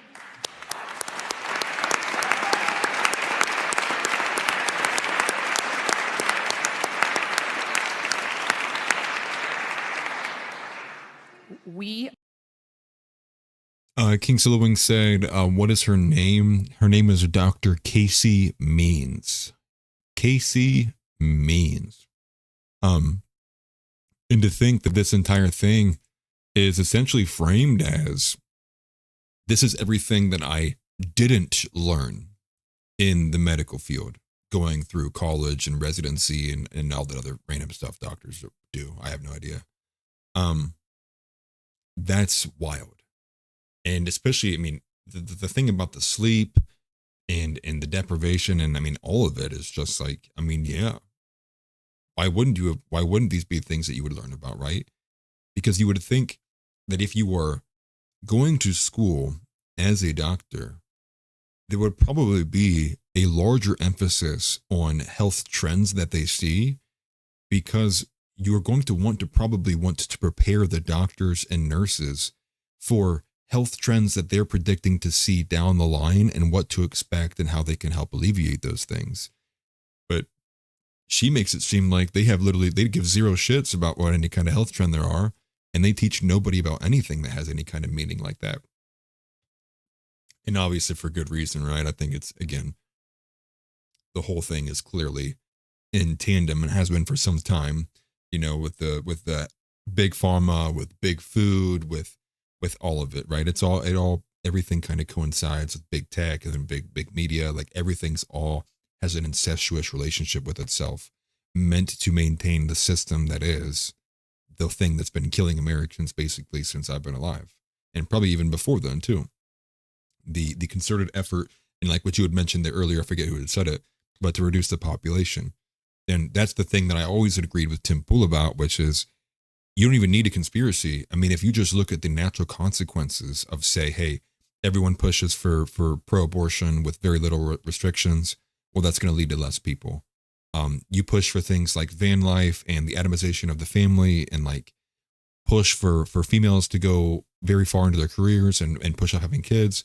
Well, that ends up with less people. And like every single one of these things you look at, and it ends up the consequence of this policy at large, less people. And then you even had Tucker Carlson on his podcast. Now I forget who it was with specifically, but he even makes the point then, well, you would think then, like, other countries make bad policy decisions. They would think like there'd be a broad range of like these bad policy decisions. But actually, when you look at it, every single country is doing the same type of things, and they're all kind of copying each other. Now, the point there is like, you would think that all of these idiots who are in these positions of power, who make these bad decisions with policy, you think there'd be a range of like how their idiotic policy went this way, or an idiotic policy went this way. But no, they are all in the same direction. The river flows one direction. I always say that too. It's like the one thing that has highlighted and been a through line for me for politics for a long time is it is very clear the river has always flown one direction and continues to do so. The same way that we can all easily recognize the majority of our lives, Republicans have been speed bumps and nothing more, because the river flows one direction. It continually moves. And with Trump now is seemingly the first time ever where you have gotten someone to at least, at the very minimum, like stop it. Like they're got into the river, they put a dam up, and they're just stop it. And we're getting some pushback from that. But when you look around globally, all the trends run the same way. And it's like, that's odd, isn't it? Kind of like there's some kind of global mechanism that's encouraging all of these very similar policies all at the same exact time to have the same direction and the same level of aggression all be coordinated. It's, you have to go the extra layer to kind of add the coordination and add the evil villain to it. But, it's very hard for you to reach the position of like, well, it's not on purpose, but like, if it is, it would make a lot of sense, and it goes along with all the evidence that we have of it. But again, I digress. We have a minute left in this video. Let's go back to it because I want to see if she says anything else that's pretty profound here. We are choosing death over light. We are choosing death over life. We are choosing darkness over light for people and the planet, which are inextricably linked. We are choosing to erroneously believe that we are separate from nature and that we can continue to poison nature and then outsmart it. Our path out will be a renewed respect for the miracle of life and a renewed respect for nature. We can restore health to Americans rapidly with smart policy and courageous leadership. We need a return to courage. We need a return to common sense and intuition. We need a return to awe for the sheer miraculousness of our lives. We need all hands on deck. Thank you. I think that's great from her, actually. That's actually super, super inspiring. I mean, literally just on those 6 minutes alone, she rises up to like an A in my rank for Trump admin people, like literally just like that. If that tells you anything about how little we're getting from everyone else, basically. Then you actually catch up on chat here a little bit. Let's see here. Let me go up here. Yeah, no, I did miss her on the steps. We went in with the name here. But Tick says, is she working her way to the uber corrupt FDA? I would hope not. I hope she's not another plant. But again, as always, never put a politician in your corner. Always expect them all to betray you in the last moment. It's just healthier that way. Jay says, blah, blah. People need to stop eating and exercise more. That's the main problem. Right. Well, that is true. Right. That is like most people could basically help themselves with that aspect too. But again, I don't know if I've explained this story before, but this is why I quit being a personal trainer. It's because the average person who hires a personal trainer is like someone who basically just wants someone to do something for them. And there's no magical cure. Like if you want to lose weight, man, just like stop being a fat piece of garbage. It's not hard. I'm telling you, like I'll probably piss a lot of people off of this, but like I literally cannot stand that people tell me all the time that it is so hard to lose weight. I literally can gain 30 pounds and drop 30 pounds in a matter of a few days. It is not hard. You simply just have to have discipline in what you put in your mouth hole. It's as simple as that. Now, there are very few exceptions out there with like, very, very, very, very few and rare, extremely rare cases of like thyroid and having some kind of metabolic problems. But most people who tell you that are straight up bullshitting you. They just have no willpower, no discipline. They don't go to the gym and they can't even fight their own brain when it tells them to put a donut in their mouth. That's basically it. But anyways, moving on. Tick says that the drug cut bill mantra is too real. I mean, that's how most people see it, right? And we're seeing kind of the tail end of the left-wing extremism kind of dabbling in that aspect with people being irritated by it, obviously in the reception of Luigi Mangione, where people were like, they saw him like do it and it's like, that's like, most people were like, we're not going to celebrate this. And the left was like, oh yeah, dude, we hate the healthcare system. Good. He got one for the little guy. Whoa. Like, right. And I think most people are beginning to realize just like how bad our healthcare system is, especially when you pair it with, because when we fund so many other countries' militaries, they're allowed to have good healthcare, but we can't because we have to foot the bill for literally the rest of the world. That's when people are really get irritated by it. Man, it's hard to disagree with that. And then Eva almost says, unfortunately, people are lazy. They want to pill for everything. That is so true. That's why Ozempic has been going, it's went viral since its inception. And I believe there's now been multiple celebrities who have like been losing their eyesight to the side effects of Ozempic. It's not healthy. Shouldn't have been doing it in the first place. King Solo Wings then goes on to say that he thinks the message that she was delivering was shocking about the not top parts, and also the lack of social information about the minimum steps, more than likely by plan. Right. Especially when you see someone, using the vocabulary and exhibiting the brain power that she's got.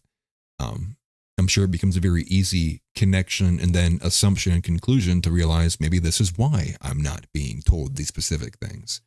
Because one's got to think it's to obfuscate and omit that much data that should be imperative for people in the becoming doctors to learn is not being told.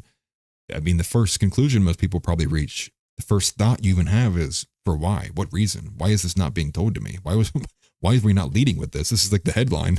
Like, who cares about the rest of what you told me about? But then we got Tick saying that there is zero courageous leadership on Capitol Hill. Unfortunately, just geriatric demons. That is real. And then Jay says, never going to happen. Sorry, I'm a Debbie Downer. Well, come on, Jay. I black pill pretty hard too sometimes, so don't worry, I'm right there with you. But for the most part. King says that after they realized we simply need to go back to hemp production. That's a crazy rabbit hole that I went down even when I was like in high school. I had a friend who was like a big pothead, but he was like talking to me about the hemp production stuff and how he like went away from that and moved to like pulp with water and with paper, I guess, and trees, and like how it didn't make any sense. I think it was like within the robber baron period. So I think it had to do with like basically somebody like buying something out in like those early eras of like very kind of crony corporatism. And then Tix is saying that what's funny is every diet ad has one thing in common, the little with diet and exercise at the bottom, right? And then King Flowing says no one reads the fine print. It's just true. People just don't. The people are retarded. Going with I can't remember what his name is. That might even be Mari Manuel. I don't think it is though, but somebody, that famous quote. The people are retarded. But with that though, Let's see. I only have 15 minutes left. I should have said this earlier. Call-ins are open. So if anybody wants to jump in the Discord, there's only about 15 minutes left. I can run this. Feel free to jump into the voice chat. I will bring you on. Just definitely let me know in the live chat so I can go open up Discord and look for it. And then we'll bring you on. If anybody would like to, that is. But in the meantime, while we're waiting for that, we're actually going to go ahead and go to the insane Piers Morgan episode on Piers Morgan Uncensored. And that was involving Myron Gaines and Lily Gaddis. But actually it reminded me too. I wanted to actually just show that real quick. If I can find it, I'll put it on screen here so you guys can watch me go search for it. But just to give you an idea, I'm subscribed to myself, right? Because I was very pleasantly surprised when this had happened. There's this last video I had made. Yeah, ad, cool, huh? Pretty cool ad, huh? But the reason why is because Lily Gaddis had commented, and I thought that was pretty cool. I just thought it was awesome. She said this was a good analysis for what I did on this episode here. But as it pertains to the actual story here, one of these clips that we're going to pull here, because I thought I had it.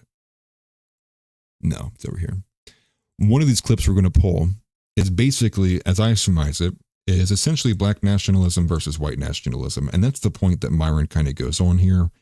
Now, I'm going to probably take a little side tangent away from kind of maybe the main crux of what they're talking about here. But just as maybe like an exhibition or an example of the way I kind of process and think about these things, especially on racial lines. But here's this clip here. And this is from Kaiser Rev, who's a really good clipper. But Myron Gaines explains how black supremacy is allowed to flourish while Nick Fuentes and Jared Taylor are getting banned on Piers Morgan. So here's the clip and we'll let it rip. It's bonkers to me that we couldn't all stand and say, hey, it is wrong to call a 5-year-old autistic black child the N-word. I mean, Myron, let me just ask you that question. I think this is a yes or no question. And correct me if I'm wrong. Do you think the woman was wrong to do what she did to that child in that park? I don't approve of that. But what I will say is that it's very important to understand the entire context of what led us to this position. Because again, Metcalf and Hendricks is a microcosm of a much larger problem. Earlier, we were talking about tribalism when you were mentioning Nick Fuentes' tweet. Here's the thing. Black people could be as tribal as they want to be. You have people like Tariq Nasheed, Dr. Umar Johnson running around about black power and marry black women and keep it in the hood and all this other stuff. But if white people assemble and say, you know what, white power, we need to keep our nation white, they're immediately ostracized and labeled as supremacists, and they get banned off every single platform. I find that interesting. And matter of fact, you went ahead. Is that the same thing?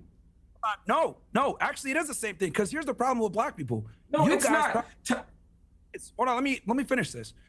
Black people practice the very racism they cry about. You guys can gather together and say Black Lives Matter, Black Power, but if white people get together and say white power, gather together, they're considered white supremacists and they get banned off every single platform. Why is that Jared Taylor and Nick Fuentes are banned off every platform for practicing white nationalism, but black people are allowed to stand every single platform getting interviews on a Breakfast Club? Explain that to me. There's a two-tier situation here where black people are able to benefit off of being racist while whites are not. And what we're dealing with right now in America is literally a backlash to this black supremacy has been able to run around unchecked for a long time, and no one has the balls to call it out. Here's the other thing I want to say. Everyone's flipping out over Shiloh Hendricks is saying the N-word. Hey, can I respond to the point you just made, though?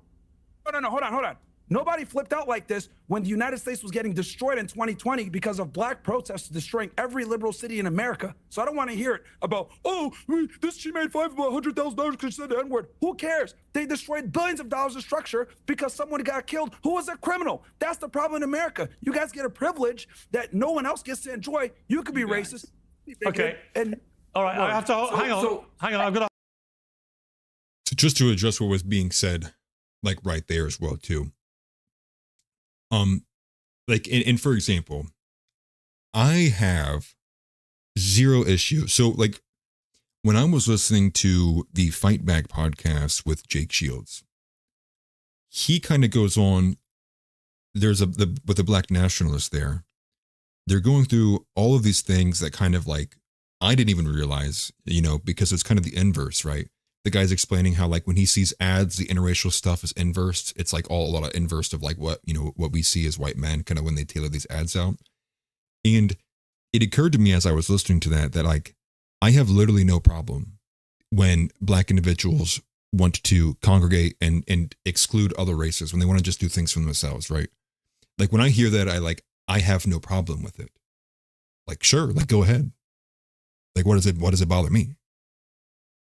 Right? Like that's when I realized, like, even with like the Dr. Umar Johnson stuff, right? Like the whole, he's trying to hold black men and tell them like not to marry outside of their race, right? Like that's what like his big thing is. He like goes after and checks all these celebrities and things, whatever. Among all the other like ridiculous things he says. I don't have a problem with it. Like do your own thing. Like if you want to group up and whatever, do your own thing. But when it comes to white nationals, which I'm more of a Christian nationalist than I am a white nationalist. But when it comes to simple like that, it's like when white people want to collectivize and exclude other groups, that's when it's not okay. And so I'm struggling to try to connect, like, why is it that I don't have an issue when black nationals want to group up together and collectivize and exclude other groups? Like, why does that have literally zero effect? When I hear it, I'm like, I don't even care. Like, sure, do it. Like, why would I want to be involved in something you're trying to actively exclude me from anyways, right? I would be like forcing my way in. And then, but when whites want to collectivize, it's like the worst thing on planet Earth. That's one thing that I really wanted to make a point with, because it's never like, it doesn't make sense to me. But maybe you guys think differently, right?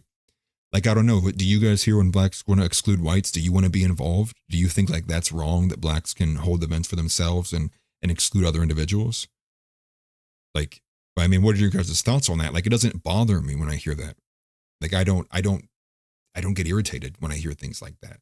Like if every race wants to collectivize and group amongst themselves, I don't have a problem with that. But there is a problem from every other race when whites want to do it. And that goes back to the crux of the issue, which is everything is two-tiered. It's rules for thee, not for me.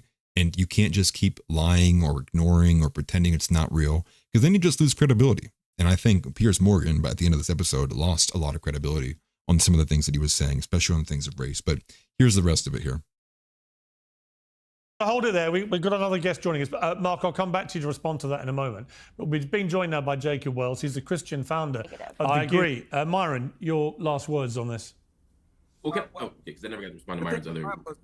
The thing with tribalism, it's a natural human instinct. Like, we are literally designed to want to be in communities and want to be a part of a set of community because it ensures our survival. It's been that way since the beginning of time. So the thing is that people are typically going to align with people that share similar features, and that's why we have the tribalism we have going on right now. So the problem is, it's not going to go anywhere. I think the problem is that we've had this penting up for literally decades, and this has been a response to it. You have people that are coming out and supporting someone who you guys might deem as a terrible racist, but I think it's also very important to understand how we got here, because if we're going to look at the smaller problem, we can't look at the bigger problem, and it's what I said before: unchecked systemic.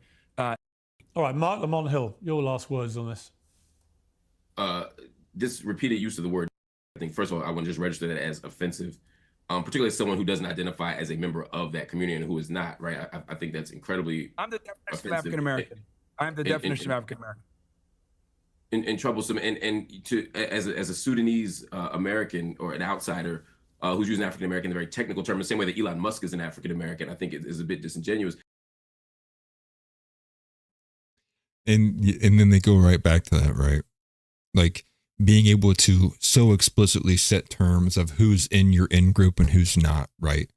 Like now he's even arguing like that Myron's not black enough to be in the group. It's like it's so retarded. It's literally so absolutely fucking retarded, and I'm so over it that I will continually. I'm telling you, as long as this debate stays in the mainstream, I will continually post videos about it, and I will give you my takes of why I literally cannot effing take any more of this garbage anymore. It's so. It's not even the fact that it's like it's not fair. It's the fact that it's so obvious to anyone who doesn't have a lukewarm IQ that it is clearly there are two different sets of social standards for two different groups. And the more that people want to ignore that, the more that you're just going to get ridiculously violent, absurd situations like what happens to Shiloh Hendricks and Carmelo Anthony.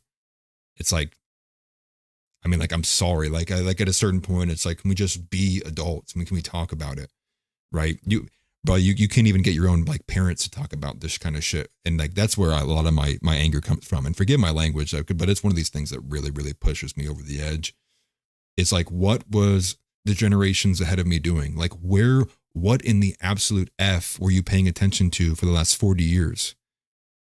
Where did all the balls of 2 straight generations of men go that just disappeared? You swallowed them? Like, it just angers me. And it's like, yeah, well, what do you expect? Like, you expected that you would have kids and kids and kids continually down the lines of generation as they watched, as they became more and more and more socially unpalatable in the nation that their forefathers built for them and their ancestors.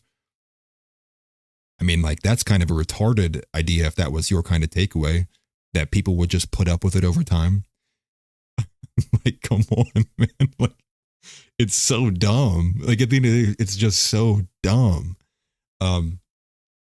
But to catch up with some of your comments here, though, let me scroll up here a little bit. Tick said, and I agree, he says it feels like Myron kind of wanted to co-sign that chick's right to say the N-bomb, which is the other one. That's the other major clip. Well, there's 3 major clips, right? There's this one, which is like the black nationalism versus the white nationalism aspect, and kind of like the 2 tiers. Then you have the absolute struggle session of Piers Morgan getting angry with Lily Gaddis over her use of the N-word, or the way that she kind of responding, again, very defiantly, kind of like Shiloh Hendricks, flipping over to Piers challenges her to see the N-word on air, and then Mark Lamont Hill, the individual in the middle there, who was, calling, a Myron Uncle Tom, starts going crazy, starts losing his mind. He's like, I'll be the victim, Piers. Don't you do this. I'm going to be the victim here. Actually, let me go and find that if I can. I'm telling you, I couldn't find a single one of those clips that didn't have monkey noises in the background. And I didn't want to play it on this channel because I don't want to get this channel, any kind of strike or anything. But if I can find it, let me find this here. We'll just take a look real quick while I'm also reading some of the captions here, or the chats, I should say. Let me scroll to the right part as well. Yeah, Evo Elmo adds, and still no one's questioning the pedophile videoing the kids in the park. I've still to this day have not seen any hard confirmation that they know exactly who the kid was that she supposedly or allegedly said this to. No confirmation if he's autistic, no confirmation if he's 5 years old, no confirmation like why that guy was at the park, no confirmation that he was there with his kids. Like, I've seen none of it.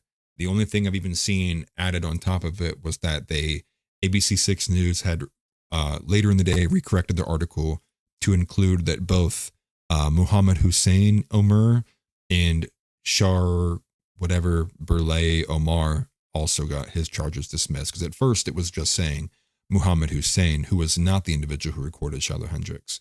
Then they updated it at a later date. So again, there's probably not going to be any research into that, because it's probably going to be all the things we already are assuming it is.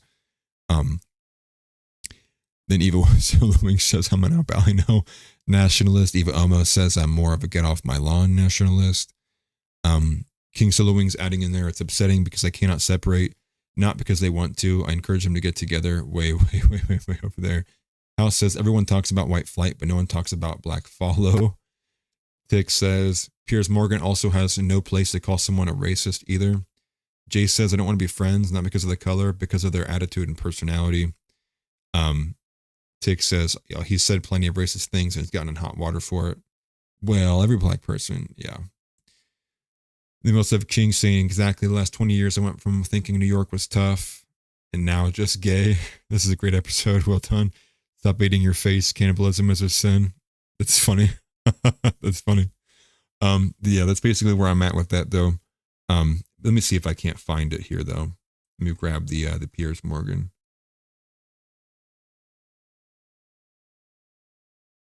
Oh, interesting. As of 2 hours ago, let me put this on screen for you guys. Look at this. Cassandra Fairbanks calling out, but from an AF post. Apparently, Cassandra says, I guess the uncensored pro-free speech grift is over, Piers. Time to change the name of your show. Let's take a listen. What does Piers say here? I'm sure it's going to be weak. Let's put it on screen here. Come on, Piers. Tell me why people need to be deplatformed and censored. Let's do it. But the trouble is, Ye, it's not all love, is it? It's actually all hate.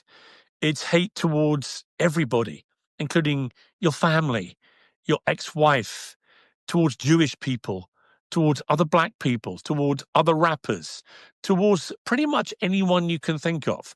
You've become a hate machine, fueled on social media because you have 32 or 33 million, as you corrected me, followers, amplifying everything you say, all this vicious sentiment to a vast audience. And that is wrong.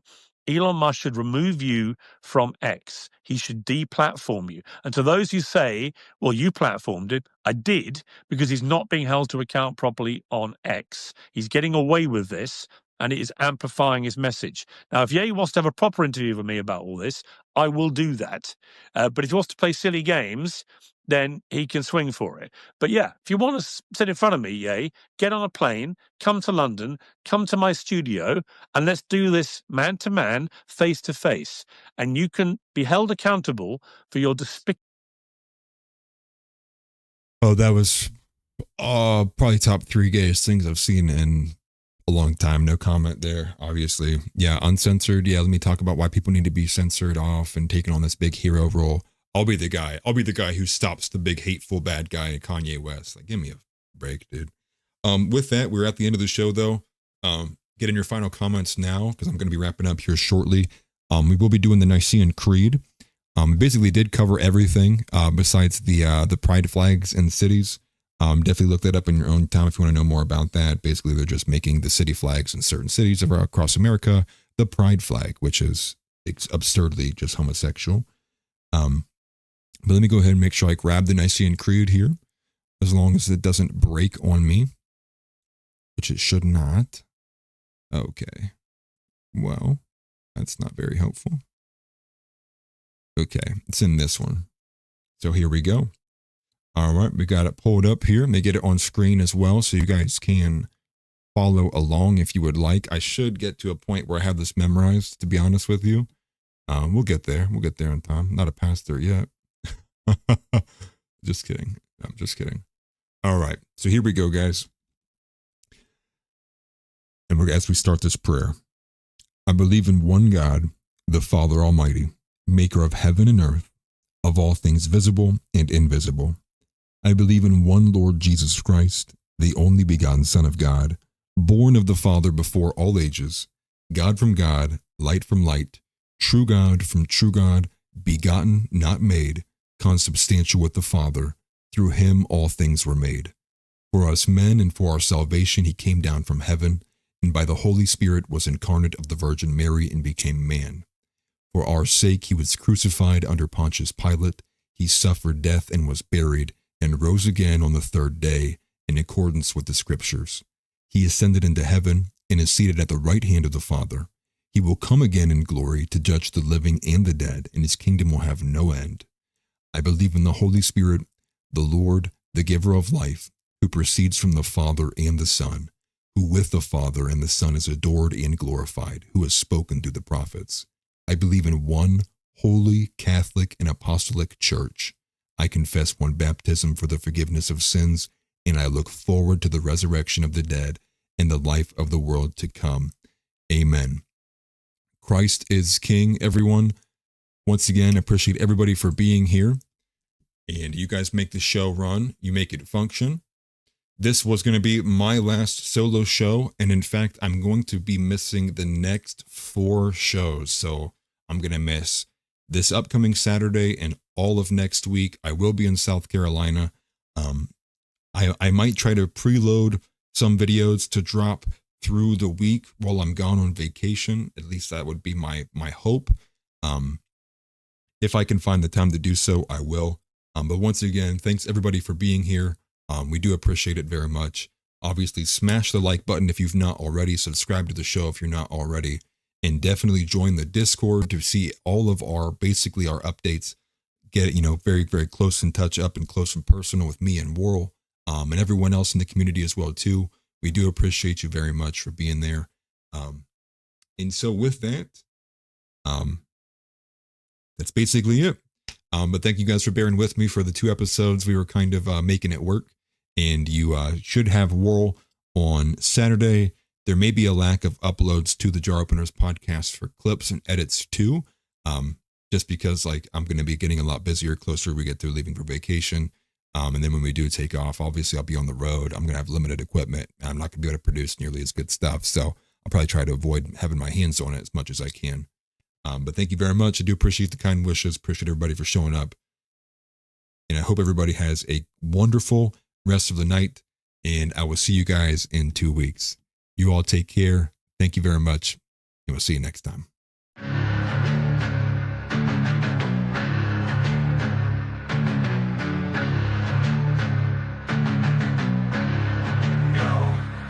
Let's roll, rolling Atlas Dog. We here to bring the truth. Jar open this podcast. We breaking through the fake news. They try to silence us, but we will be subdued. We're bearded alpha males here to save the youth. Spitting fire on the mic with the bass Christian takes. Exposing the lies, keeping the demons at bay. We ain't afraid to speak up. We won't be swayed. Jar open this podcast where the truth is laid. Jar openers, cracking open the lies. We're rolling Atlas Dog. We're here to rise. Bearded alpha males saving the youth from the godless demons, spreading the truth. We ain't playing games, we're on a mission to awaken the masses with our intuition. Pulling out the corruption with no inhibition. Jar open this podcast, sparking a revolution. We're not afraid to stand tall in a world full of deceit. We're the voice of reason, bringing light to the street. Keeping it real, never missing a beat. Jar open this podcast where the truth meets the heat. Jar openers, cracking open the lies. We're rolling Atlas Dog, we're here to rise. Bearded alpha male.